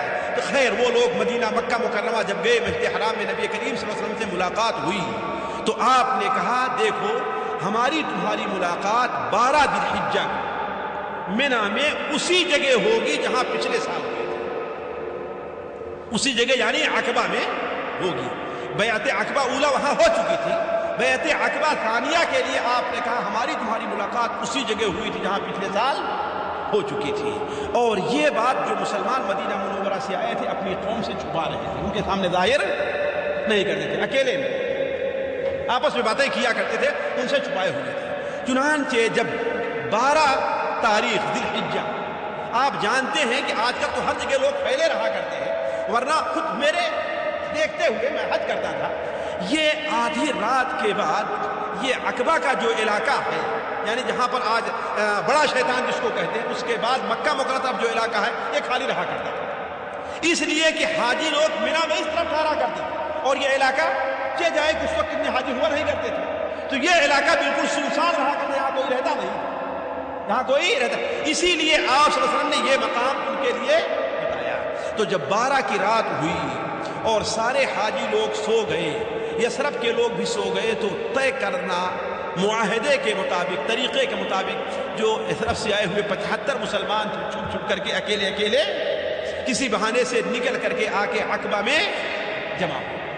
اور جب وہ وقت آیا تو نبی کریم صلی اللہ علیہ وسلم حضرت عباس ابن عبد المطلب، حالانکہ بھی کافر تھے حضرت عباس ابن عبد المطلب، مسلمان نہیں ہوئے تھے، آپ کے چچا، ان کے ساتھ آپ صلی اللہ علیہ وسلم تشریف لے آئے اور وہیں پر بیعت ہوئی، وہیں پر بیعت ہوئی۔ گویا 73 مرد تھے اور 2 عورتیں تھیں، 75 لوگوں نے نبی کریم صلی اللہ علیہ وسلم کے ہاتھ پر بیعت کیا۔ جو مرد تھے انہوں نے مصافحہ کر کے آپ سے بیعت کیا، اور جو عورتیں تھیں انہوں نے صرف زبانی آپ سے بیعت کی۔ اس بیعت میں جو بات طے ہوئی تھی ساتھیوں، وہ بھی ذرا سننے کی ہے۔ پہلی چیز یہ تھی کہ چستی اور سستی ہر حال میں میری بات سنو گے اور مانو گے۔ یہ دونوں شرطیں کیوں لگائی ہیں؟ بڑی اہم، اس لیے کہ ہمارا حال یہ ہے کہ جس میں نشاط ہے، خوب صبح سے رات بھر سوئے ہوئے ہیں، تو درس کا وقت آئے تو چلے آئیں، ہے نا، لیکن اگر کہیں کام کر کے آ رہے ہیں، تھکے ہوئے ہیں، تو نہیں آئیں۔ جس میں کہ چستی ہے تو مسجد میں جماعت سے نماز پڑھ لیں گے، اور اگر تھکے ہوئے ہیں چلو کوئی بات نہیں اکیلے اٹھ کے پڑھ لیں گے، ہے نا، لیکن یہ چیز شریعت نہیں ہے۔ آپ نے ہی شرط لگائی تھی کہ سستی ہو یا چستی ہو، ہر حال میں میری بات کو مانو گے اور میری بات کو سنو گے۔ دوسری بات، خوشحالی اور تنگی ہر حال میں مال خرچ کرو، اس لیے کہ صحابہ کرام کو ہجرت کر کے جانا تھا مدینہ منورہ، کوئی اتنی بڑی تجارت وہاں پر تھی نہیں، نہ اتنے کارخانے تھے وہاں پر، نہ اتنی وہاں پر زراعت تھی کہ ہاں سارے لوگ اس میں سما جائیں۔ جب اتنے لوگ اچانک کسی شہر میں پہنچیں گے تو وہاں تنگی کا معاملہ تو آئے گا ہی، اسی لیے آپ نے پہلے شرط لگا لیا تنگی اور خوشحالی ہر حال میں مال خرچ کرو۔ اور تیسری بات، بھلائی کا حکم دو گے اور برائی سے روکو گے، امر بالمعروف نہی المنکر کا فریضہ ادا کرو۔ چوتھی بات، اللہ تعالیٰ کے بارے میں کسی ملامت کرنے والے کی ملامت کی پرواہ نہیں کرو گے۔ ساتھیوں، بڑا اہم نکتہ ہے، ہم جب دیکھتے ہیں کہ ہمارے اوپر اعتراضات ہونے لگے، ہمیں لوگ ہنسنے شروع کر دیا، کیا کرتے ہیں؟ کام کرنا دین کو چھوڑ دیتے ہیں نا، کہتے ہیں ہمیں کیا پڑی ہوئی کسی سے اختلاف مول لینے کی، جو آدمی نماز پڑھے گا اپنے لیے پڑھے گا کہ ہمارے لیے پڑھے گا، کہتے ہی نہیں کہتے۔ لیکن یہ بات نہیں ہے، آپ سے کوئی ناراض ہو رہا ہے، آپ سے کوئی خوش ہو رہا ہے، آپ کی کوئی تعریف کر رہا ہے، آپ کو کوئی برا بھلا کہہ رہا ہے، آپ پر کوئی ہنس رہا ہے، ہر حال میں آپ کو دین کا کام کرنا ہے۔ تو اللہ کے بارے میں کسی ملامت کرنے والے کی ملامت کی پرواہ نہیں کرو گے۔ اور آخری چیز آپ نے یہ کی، جب میں تمہارے یہاں آ جاؤں گا، جب میں تمہارے یہاں آ جاؤں گا تو میری مدد اور حفاظت ایسے ہی کرنا ہے جیسے تم اپنے اہل و عیال اور بیوی بچوں کی حفاظت کرتے ہو۔ لیکن سوال ہوا کہ اس کا بدلہ ہمیں کیا ملنے والا ہے، اس کا بدلہ کیا ملنے والا ہے؟ آپ نے بیان فرمایا کہ اس کا بدلہ جنت ہے۔ اس کا بدلہ کیا ہے؟ جنت ہے۔ ساتھیوں، یہ معاملہ طے ہوا اور صحابہ کرام نے ہاتھ جو آئے تھے ہاتھ بڑھایا مصافحہ کرنے کے لیے کہ اسعد ابن زرارہ آگے بڑھ جاتے، جبکہ سب چھوٹی عمر کے تھے، سب سے چھوٹی عمر کے تھے، آگے بڑھ جاتے ہیں، آگے بڑھ کر کے آپ کا ہاتھ پکڑ لیا ایسے اور کہا اے اللہ کے رسول صلی اللہ علیہ وسلم رک جائیے، اور اپنی قوم کی طرف مخاطب ہو کر کہتے اے قوم کے لوگوں، اچھی طریقے سے سوچ لو اور غور کر لو، یہ کام جو تم کرنے جا رہے ہو اور جس کام کے لیے تم اتنا لمبا سفر کر کے آئے ہو، اس کام کا معنی یہ ہے کہ سارے عرب سے دشمنی بول لیں گے، اور اس کے لیے تمہارے بڑے بڑے قتل بھی ہو جائیں گے، تمہارے سردار قتل کر دیے جائیں گے۔ یہ کوئی اچھا کام نہیں ہے، یہ ایسا کام ہے کہ تمہیں تلوار کی دھار پر چلنا ہے اور تلوار کی دھار کے سائے میں تمہیں رہنا ہے۔ اگر یہ چیز تمہیں قبول ہے تب تو انہیں اپنے ساتھ لے جانے کی ہمت کرو اور وعدہ کرو، ورنہ ابھی معاملہ زیادہ بگڑا نہیں، اللہ تعالیٰ شاید تمہارے عذر کو قبول کر لے۔ لیکن حضرت برا ابن معرور، ابو الہیثم بن تیہان، ان لوگوں نے کہا کہ اے اللہ کے رسول صلی اللہ علیہ وسلم یہ بتائیے، ہم آپ کا یہ ساتھ تو دیں گے لیکن ہمیں اس کے بدلے ملنے والی چیز کیا؟ آپ نے دنیا کی کوئی چیز نہیں بیان کی، دنیا کی۔ اسی لیے ساتھیوں ہمارے ان دعات کی یہ ویک پوائنٹ، یہ کمزوری ہے کہ جو یہ کہتے ہیں کہ ہاں بھائی دین کے راستے پہ تمہارے سارے امور درست ہو جائیں گے، نہیں، دین کے راستے پر چلنے کے لیے دنیا کو بہت کچھ قربان کرنا پڑتا ہے۔ واللہ مجھے میرے والد کی بات ہمیشہ یاد آتی ہے، کہتے ہیں بیٹا ہم نے دیکھا ہے اور بہت دیکھا ہے کہ دین کے اوپر اگر کوئی آدمی مکمل طور پر چلنا چاہتا ہے تو دنیا اس کی مکمل طور پر درست نہیں رہتی ہے، اس لیے کہ نماز پڑھنے کے لیے دکان بند کرنا ہوگا کہ نہیں بند کرنا ہوگا، ہے کہ نہیں؟ اللہ تعالیٰ کے راستے میں خرچ کرنے کے لیے مال دینا ہوگا کہ نہیں دینا ہوگا؟ تو آپ صلی اللہ علیہ وسلم نے انہیں یہ نہیں بتایا کہ ہاں تمہیں دنیا کیا ملے گی، انہوں نے کہا کہ ہمیں کیا حاصل ہونے والا ہے۔ آپ نے فرمایا فَلَكُمُ الْجَنَّةُ، اللہ اس کے بدلے میں جنت عطا کرے۔ انہوں نے کہا یہ تو بڑا بہترین سودا ہے، لا نقیل ولا نستقیم، اس بے کو نہ ہم کبھی توڑیں گے اور نہ اس بیعت سے کبھی ہم پیچھے ہٹیں گے، اپنا ہاتھ بڑھائیے ہم آپ کے ہاتھ بیعت کریں۔ چنانچہ تمام صحابہ کرام نے نبی کریم صلی اللہ علیہ وسلم کے ہاتھ پر بیعت کیا۔ اس کے بعد آپ صلی اللہ علیہ وسلم نے ان سے کہا بھائی دیکھو آپ یہاں پر 75 آدمی موجود اور وہاں پر تمہارے بہت زیادہ لوگ، ہم ہر ایک سے گفتگو نہیں کر سکتے، ہر ایک سے بات نہیں کر سکتے، لہذا تم اپنے میں سے 12 آدمیوں کو چن لو۔ ساتھیوں اسی لیے ہم کہتے ہیں آج جو پارلیمنٹ کا نظام ہے، آج جو اسمبلی کا نظام ہے، یہ نظام سب سے پہلے اسلام نے دیا ہے۔ سب سے پہلے کس نے دیا؟ اسلام نے دیا۔ تبھی تو حال ہی کہتے ہیں کہ لبرٹی میں جو آج فائق ہے سب سے، لبرٹی میں جو آج فائق ہے سب سے، بتائیں کہ لبرل بنے ہیں وہ کب سے انہیں یہ چیز معلوم ہوئی ہے، کب سے انہیں یہ چیز ملی؟ تو نبی کریم صلی اللہ علیہ وسلم نے کہا کہ ہاں ہم تمہارے ظاہر میں ہر آدمی تک نہیں پہنچ سکتے، لہذا تم اپنے میں سے 12 آدمیوں کا انتخاب کرو جو تمہارے نقیب اور سردار بنے، ہمیں کوئی بات کہی ہوگی تو ہم سے کہیں گے۔ تو 12 آدمیوں کا نام لیا گیا جس میں سے 9 حضرت کے تھے اور 3 اوس کے تھے۔ ساتھیوں یہیں پر ایک عجیب سا واقعہ پیش آیا جو کم سے کم دنیا اور مادی وسائل پر نظر رکھنے والے لوگ اس کو نہیں سمجھتے۔ ہوا یہ کہ یہ معاملہ ابھی بالکل طے ہو چکا یا طے ہونے والا تھا کہ اچانک ایک چیخ سنائی دیتی ہے پورے علاقے میں۔ صحابی کہتے ہیں اتنی اونچی چیخ آواز ہم نے آج تک کبھی سنی نہیں۔ وہ چیخ کیا تھی؟ وہ چیخ یہ تھی کہ اے مکہ کے لوگوں، اے یمن، اے منا میں ٹھہرے ہوئے لوگوں، مذمم اور بددین لوگ تمہارے خلاف جنگ کے لیے اکٹھے، مذمم نعوذ باللہ محمد صلی اللہ علیہ وسلم کا نام لے کر کے، بددین اور مذمم یعنی محمد صلی اللہ علیہ وسلم تمہارے لیے تمہارے خلاف جنگ کے لیے اکٹھا ہو چکے۔ یہ چیخ بڑے زور کی تھی، جو مسلمان وہاں بیٹھے تھے گھبرا گئے آپ نے فرمایا گھبراؤ نہیں. جانتے ہو یہ کون ہے؟ کہا اس وادی کا شیطان ہے. اس وادی کا شیطان ہے. جب دیکھا کہ ہماری کامیابی ہو رہی ہے تو اپنے چیلوں تک ہماری بات پہنچا رہا ہے. اور آپ نے کہا کہ گھبراؤ نہیں. شیطان سے کہا گھبراؤ نہیں, تمہارے لیے ہم فارغ ہونے والے ہیں, تم سے ہم نپٹیں گے. لیکن صحابہ کرام سے کہا آپ نے کہ چپکے سے تم لوگ اپنی اپنی جگہ پر چلے جاؤ تاکہ رات فاش نہ ہونے پائے. پھر بھی صبح کے وقت قریش کو اس کی بھنک لگ گئی.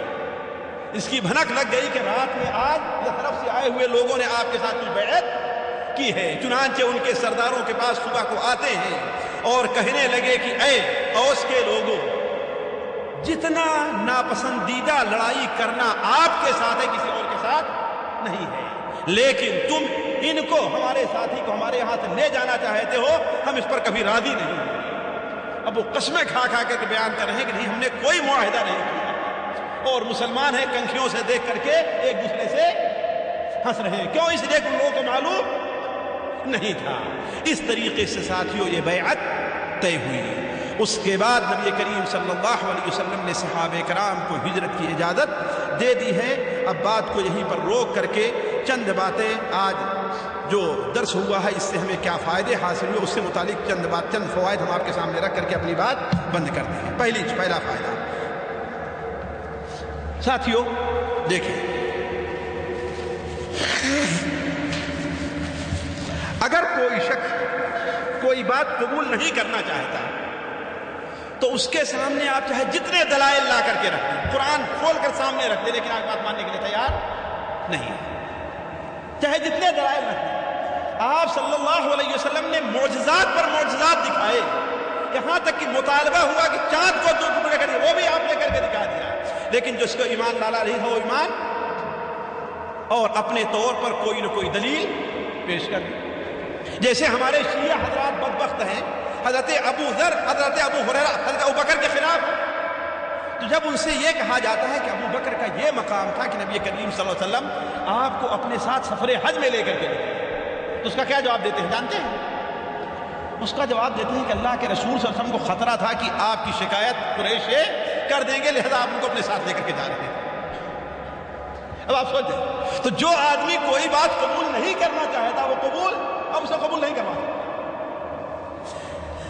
دوسرا فائدہ یہ کہ لوگ اپنے سردار کے تابع ہوتے ہیں. بڑے جو لوگ کہتے ہیں وہی ہے کہ نہیں. آپ دیکھیں کہ آپ کے دوست ہیں, ہے کہ نہیں, ساتھی ہیں, کوئی کام کر رہے ہیں لیکن کفیل سے اختلاف ہو جائے, دادا لوگ کس کا ساتھ دیں گے؟ آپ کا کفیل کا؟ جی کفیل کا ساتھ دیں گے, ہے کہ نہیں؟ تو ہمیشہ ہے. اسی لیے دعوت دینے والوں کو اس پر توجہ دینی چاہیے کہ کوشش چھوٹوں کو نہ چھوڑے دعوت دینے کے لیے, پکڑے ان کو, لیکن توجہ دیں کہ بڑوں کو کس طریقے سے قبضے میں, ان کو کس طریقے سے رام کیا جائے. تیسری بات یہ ہے کہ نبی کریم صلی اللہ علیہ وسلم کے اوپر اعتراض اور آپ کو برا بھلا کہنے کا جو سلسلہ چل رہا ہے ساتھیوں, یہ کوئی نیا نہیں, یہ کوئی نیا نہیں. یہ اسی وقت سے شروع ہوا ہے جب سے نبی کریم صلی اللہ علیہ وسلم نبوت کا اعلان ہوا. اسی لیے ابھی میں آپ سے کہہ رہا تھا کہ 40 سالہ زندگی میں آپ کو کتنے کچھ نہیں کہا. جب تک آپ محمد ابن عبداللہ جانے جاتے تھے آپ کو کوئی کچھ نہیں کہتا, لیکن جس دن سے آپ محمد رسول اللہ صلی اللہ علیہ وسلم بن گئے آپ کے اعتراضات شروع ہو گئے. ابو جہل نے جو خانہ کعبہ کے تعمیر کے موقع پر اختلاف ہوا تو آپ کو صادق اور امین کہا کہ امین آ گئے, وہی آپ کو کیا کہنے لگے؟ مجنون, پاگل, نعوذ باللہ من ذالک, جھوٹا اور جادوگر کہنا شروع کر دیا. اور تمام بدبختوں کی سردار ابو لہب کی بیوی نے سب سے پہلے آپ کا نام بدل کر کے آپ کی توہین کرنی چاہیے, اور آپ کو محمد کے بجائے اس نے کیا رکھا تھا؟ آپ کا نام مذمم رکھا تھا. اور آج تک یہ سلسلہ چلا آ رہا ہے, یہ سلسلہ آج تک چلا آ رہا ہے. اس لیے ایک مسلمان کو اس طرف توجہ دینی چاہیے کہ اولا تو یہ ذہن میں رکھنا چاہیے کہ یہ کوئی نئی بات نہیں, ابو جہل کے وارثین، ابو لہب کے وارثین، ام جمیل کے وارثین، یہ ہمیشہ سے آپ پر اعتراض کرتے رہے ہیں اور آپ پر اعتراض کرتے آئیں گے، آپ کو برا بھلا کہتے رہے اور آپ برا بھلا کرتے آئیں گے۔ لیکن اصل توجہ دینے کی ساتھیوں ضرورت یہ ہے کہ ہمیں اور آپ کو کیا کرنا ہے، ہمیں اور آپ کو کیا کرنا چاہیے، ہمارا اور آپ کا کام کیا ہونا چاہیے۔ کیا آپ کے نام پر صرف اگر مظاہرہ کر لیا جائے، احتجاج کر لیا جائے، یہ کام ہو جائے؟ نہیں، کوشش تو یہ ہونی چاہیے کہیں ہم اپنے عمل کے ذریعے، ہم اپنے کردار کے ذریعے نبی کریم صلی اللہ علیہ وسلم پر اعتراض کا موقع تو فراہم نہیں کر رہے ہیں، ہے کہ نہیں؟ ہم اپنے آپ کو محمدی، آپ کی سنت پر عمل کرنے والا کہتے ہیں، کہیں ہم اپنے عمل کے ذریعے نبی کریم صلی اللہ علیہ وسلم کے خلاف اعتراض کرنے کا موقع تو نہیں فراہم کیا۔ جیسا کہ آپ دیکھیں کہ بہت سے مسلمانوں ہی نے، میں نہیں کہتا کہ مسلمان ہے وہ، لیکن مسلمان کا نام اختیار کیا ہے، جیسے شیعہ حضرات، جس قدر موقع فراہم غیر مسلموں کو شیعہ حضرات نے کیا، کسی اور نے نہیں کیا۔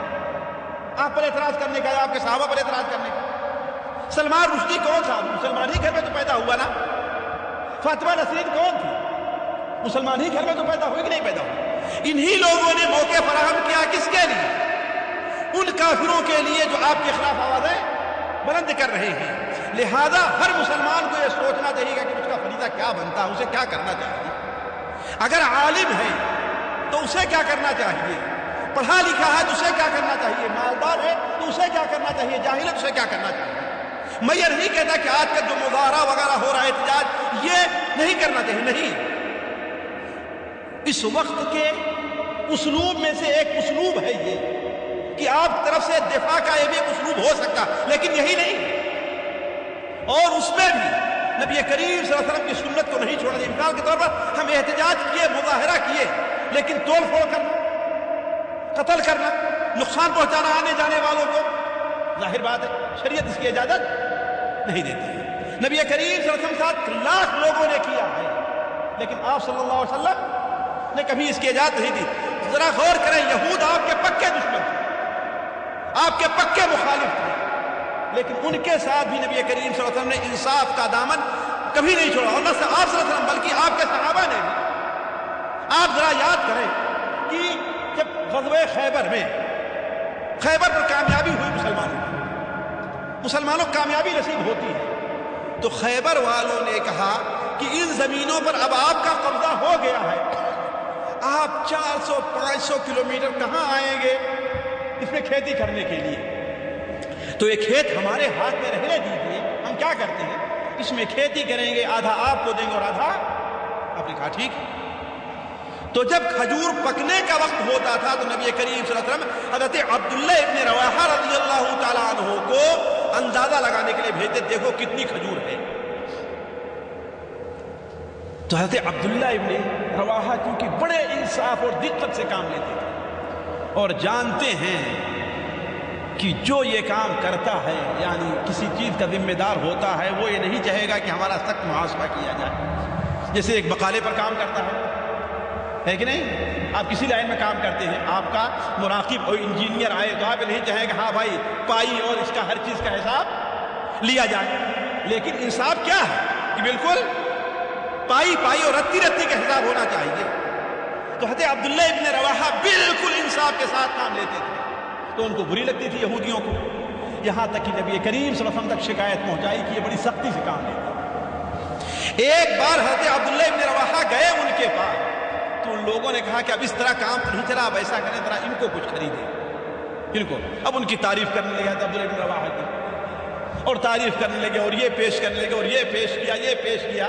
حضرت عبداللہ ابن رواحہ سمجھ گئے کہ یہ کیا چاہتے ہیں، اور کہا کہ اے بندروں اور سوروں کی اولاد،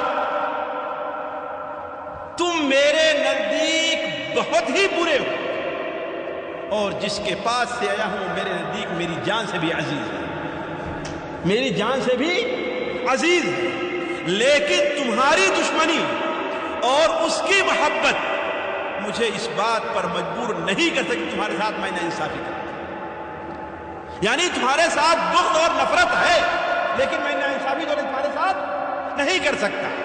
تو اس کے بعد ان یہودیوں نے کہا کہ یہی وہ عدل ہے جس کی بنیاد پر زمین اور آسمان قائم ہے.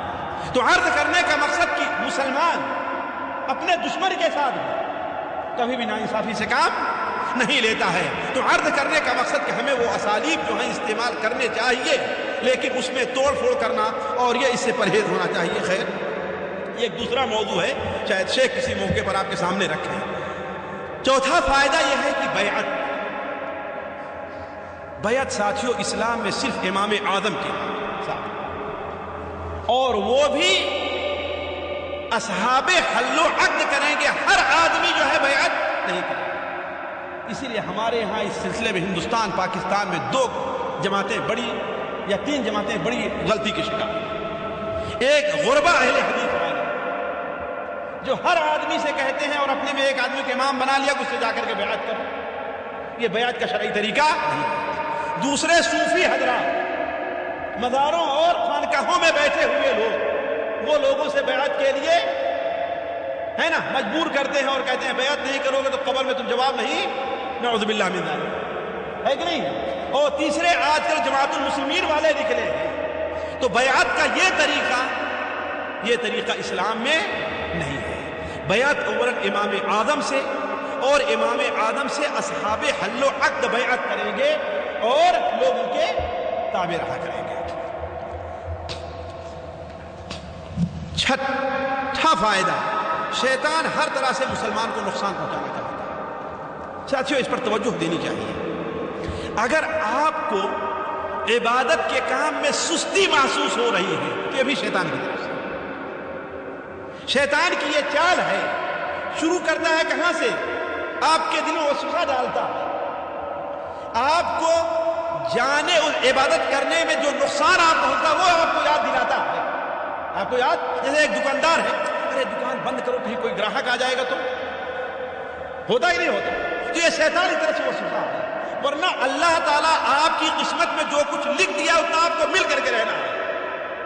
آپ سبب اختیار کیجئے، جائز وسائل استعمال، آپ کو اتنا مل کر کے رہنے والا ہے. اور شیطان جب ہر طریقے سے عاجز آ جاتا ہے، وسوسے سے اور ورغلانے سے، ہر چیز سے عاجز آ گیا تو کھل کر کے میدان میں آ جاتا ہے. کھل کر کے، جیسے غزوہ بدر کے موقع پر آئے کہ وہاں پر کھل کر کے میدان میں آیا. اور یہاں آپ لوگوں نے دیکھا کہ منی میں کھل کر کے میدان، جب دیکھا کس طرح کام نہیں چلنے والا ہے تو کھڑے ہو کر کے اعلان کرنا شروع کیا کہ یہ لوگ تمہارے خلاف جنگ کے لیے اکٹھا ہو گئے. ہمارے خیال سے آج کی بات ہمت کرتے ہیں. ہاں، لیکن ایک وقت زیادہ ہوتا جا رہا ہے. اللہ تعالیٰ سے دعا ہے کہ اللہ تعالیٰ ہمیں اور آپ کو نبی کریم صلی اللہ علیہ وسلم کی سیرت کو سننے، اس کو سمجھنے، اس پر عمل کرنے کی توفیق عطا فرمائے. سبحانک اللہم و بحمدک، اشہد ان لا الہ الا انت، استغفرک و اتوب الیک.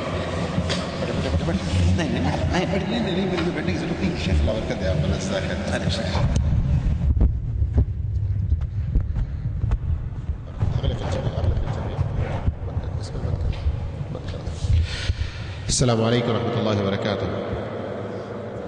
سب سے پہلے ہم اللہ عز و جل کا شکر ادا کرتے ہیں، اسی کے فضل و توفیق اور اسی کے احسان سے ہم یہاں اکٹھے ہو سکے، جمع ہو سکے، اور نبی کریم صلی اللہ علیہ وسلم کی مکی زندگی کے آخری ایام سے متعلق بڑی قیمتی باتیں، مدلل اور مستند باتیں ہم سماعت فرما سکے ہیں.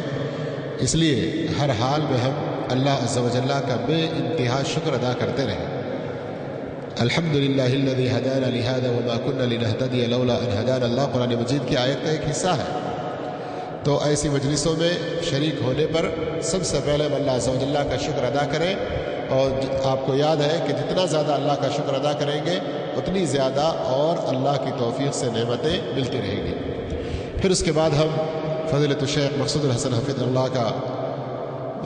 فیدی حفظہ اللہ کا شکریہ ادا کرتے ہیں کہ شیخ محترم مسلسل بغیر تھکے ہوئے، اور اب تو جیسے جیسے عمر بڑھتی جا رہی ہے ویسے ویسے دعوتی مشغولیتیں اور سفر بھی بڑھتے جا رہے ہیں، لیکن اس کے باوجود شیخ محترم اپنے زلفی میں وقت دینے میں کبھی نہیں کتراتے، کبھی پیچھے نہیں ہوتے. بہرحال شیخ محترم کے سامنے تعریف کر کے بعد میں مجھے 4 باتیں بھی سننی نہیں ہے، لیکن بہرحال آپ تمام حضرات بھی اللہ عز و جل سے شیخ محترم کے لیے بھی دعا کریں. اور میں جیسے ابھی کہا کہ سامنے کہنا صحیح بات نہیں ہے، لیکن آپ لوگوں کے علم میں آنا بھی ضروری ہے کہ موجودہ وقت میں سیرت کے بارے میں بہت سارے بیانات سنتے ہیں، لیکن اس میں ضعیف روایات کے ساتھ ساتھ موضوع اور من گھڑت باتیں بھی بہت ساری ہوتی ہیں. موضوع اور من گھڑت باتیں بھی بہت ساری ہوتی ہیں. اور نبی کریم صلی اللہ علیہ وسلم امت مسلمہ کے سامنے بالخصوص اور سارے عوام الناس کے سامنے سورج سے بھی زیادہ واضح روشن طور پر موجود ہیں. یعنی آپ کی سیرت طیبہ ہمارے سامنے صحیح احادیث کی شکل میں صحیح سندوں کے ساتھ موجود ہے. ضرورت اس بات کی ہے کہ ایسے علماء کی صحبت میں ہم بیٹھیں. آج حالت یہ ہو گئی کہ ہم غلط باتیں غلط مجلسوں میں، بدعات و خرافات کی مجلسوں میں زیادہ وقت دینے کی وجہ سے وہاں بہت ساری باتیں سن سن کے 100 بار جھوٹ بکیں گے تو سنیں گے تو وہ صحیح سمجھیں گے. علامہ احسان ظہیر رحمۃ اللہ علیہ کا اس بارے میں ایک بڑا اچھا ڈائلاگ بھی تھا جو مجھے ابھی یاد نہیں آ رہا ہے، کوئی ان کے شائقین بتا دیں. تو بتانے کا مقصد یہ ہے میرے بھائیوں کہ وہ علماء جو صحیح سندوں کے ساتھ مستند روایات کی روشنی میں بات پیش کرتے ہیں ان کو زیادہ موقع دیں، ان سے زیادہ فائدہ اٹھائیں، تو کیا ہوگا؟ حق کا پرچار زیادہ ہوگا. اور پھر اس کے بعد میں آپ تمام بھائیوں کا بھی شکریہ ادا کرتا ہوں کہ بیچ میں 2 ہفتے سے چند دن زیادہ ہونے کے باوجود آپ حضرات جن کو میسیج پہنچا یا آپس میں ایک دوسرے کو خبر کرتے ہوئے جس طرح بھی آپ لوگ یہاں شیخ محترم کے درس میں پہنچے ہیں، اللہ عز و جل سے میں دعا کرتا ہوں اللہ تعالیٰ جس جس جگہ سے آپ تشریف لائے ہیں اور اپنی منزل تک جانے والے ہیں، ہر قدم کے بدلے اللہ تعالیٰ آپ کے گناہ معاف فرمائے، آپ کے لیے نیکیاں اللہ تعالیٰ لکھے اور آپ کے درجات کو اللہ تعالیٰ بلند فرمائے، اور اس طرح کی تقریروں کو ہماری زندگیوں میں انقلاب اور تبدیلی کا اللہ تعالیٰ ذریعہ بنائے. اور میں آپ بھائیوں سے سوال تو نہیں کروں گا، وقت بھی زیادہ نہیں ہے، لیکن گزارش کروں گا کہ آج مدینے کے وہ اصحاب 75 جو آئے، بیعت کیے، اور آپ صلی اللہ علیہ وسلم نے جو ان سے عہد و پیمان لیے، اور اس مجلس کے اختتام سے پہلے شیطان نے پکار کر جیسے اعلان کیا، یہ سارے جو واقعات آپ سن رہے تھے ان کو صرف ایک قصہ گوئی کے طور پر، ارے ہمارے نبی کے زمانے میں ایسے گزرا کرتے جی، وہ ایسا خالی بولنے کے لیے نہیں، پریزنٹ حال میں موجودہ وقت میں اس سے ہمارے لیے جو نصیحتیں عبرتیں مل رہی ہیں اسے جو شیخ صاحب نے آخر میں بیان کیا اس پر زیادہ توجہ دیں. اللہ نے ہم کو ایک توحید کے ملک میں بھیجا ہے، تو یہاں جو توحید ہم سیکھ کر جائیں گے، اپنے گھر والوں کو اپنے علاقے میں اپنی بستی میں اس کی دعوت دیں گے. آج بھی بہت سارے شرک و کفر کی جگہوں پر شیطان اپنے وسوسے اور کھلے اعلانات کے ذریعے لوگوں کو یہ یقین دلانے کی کوشش کرتا ہے کہ ہمارا یہ شرک کا بازار بالکل صحیح ہے. یہ شیطانی چالیں ہیں، انسانی شکلوں میں بھی اور شیطانی شکلوں میں بھی. ان کو بھی سمجھنا، اور جو توحید ہم سیکھتے ہیں اس کے پرچار، اس کی دعوت، اس کی تبلیغ، اسے دوسروں تک پہنچانے کے لیے کسی ملامت گر کی ملامت سے ڈرتے نہیں ہیں. یہ جو وعدہ اللہ کے رسول نے لیا ہے نا، اس پر بھی توجہ دے میرے بھائی، بہت زیادہ ضرورت ہے. اب آپ حضرات ہی کوئی ایسے ہوں گے جو پہلی بار آئے ہوں یا اس سے پہلے 1-2-4 بار آئے ہوں، چلے جائیں گے، ارے کیا بات ہے، آج شیخ مقصود صاحب کیا اسپیشل کوئی ڈش لے کر آئے تھے کیا؟ آج نصیر صاحب کچھ آپ کو الگ سے پارٹی دیے تھے کیا؟ کبھی نہیں دکھنے والے نظر آ گئے. اس طرح سے بھی کوئی دوست تانا دے گا، ان تانوں کی پرواہ نہ کریں. اپنی نیتوں کو اللہ کے لیے اخلاص کریں، خلوص و للہیت کے ساتھ. ہم ہمارے دین کی، ہمارے سب سے زیادہ محبوب شخصیت محمد رسول اللہ صلی اللہ علیہ وسلم کی سیرت سننے کے لیے آئے ہیں. اس لیے ہم کسی ملامت گر کی، کسی تانا دینے والے کی، کسی اور کی بات کی کوئی توجہ نہیں دیں گے. آگے اس طرح کے سلسلے سننے کے لیے ہم پابندی سے آئیں گے. اپنے آپ میں یہ عہد کر لیں، کریں گے انشاءاللہ پوری ہمت کے ساتھ. باہر جو ساتھی ہم لوگ تانا دیتے ہیں ان کی باتوں سے ڈریں گے انشاءاللہ؟ ہرگز نہیں ڈریں گے انشاءاللہ، ہرگز ان کی باتوں کی پرواہ نہیں کریں گے. تو میں آپ سے گزارش کرتا ہوں کہ یہ ہمت اور حق پر ڈٹے رہنے کے جو واقعات آج ہم کو ملے ہیں میرے بھائیو، اس سے ہم سبق حاصل کر کے اگلے ہفتے اتنے ہی آئیں گے یا اس سے کم آئیں گے؟ ہاں، اس سے زیادہ آئیں گے؟ جی بہت اچھی بات ہے، اس سے زیادہ تعداد میں پہنچنے کی کوشش کریں، اور جتنے بھائی آپ کی دعوت سے آئیں گے ان کی زندگیوں میں جو سدھار، جو تبدیلی آئے گی میرے بھائیو، آپ کے مرنے کے بعد بھی آپ کو نیکیوں کا سلسلہ برابر جاری رہے گا۔ میں انہی باتوں پر آج کے اس تقریر کے اور آج کے اس محفل کے اختتام کا اعلان کرنا چاہتا ہوں۔ بہت زیادہ وقت ہو گیا، کیا خیال ہے؟ شیخ صاحب سے ڈائریکٹ سوال کر لیا جائے آج؟ اللہ جزائے خیر دے۔ اور عموماً دعائے مجلس کی جو اختتام کی جو دعا ہے، سبحانک اللہم و بحمدک اشہد ان لا الہ الا انت استغفرک و اتوب الیک۔ جزاکم اللہ خیر، والسلام علیکم و رحمۃ اللہ وبرکاتہ۔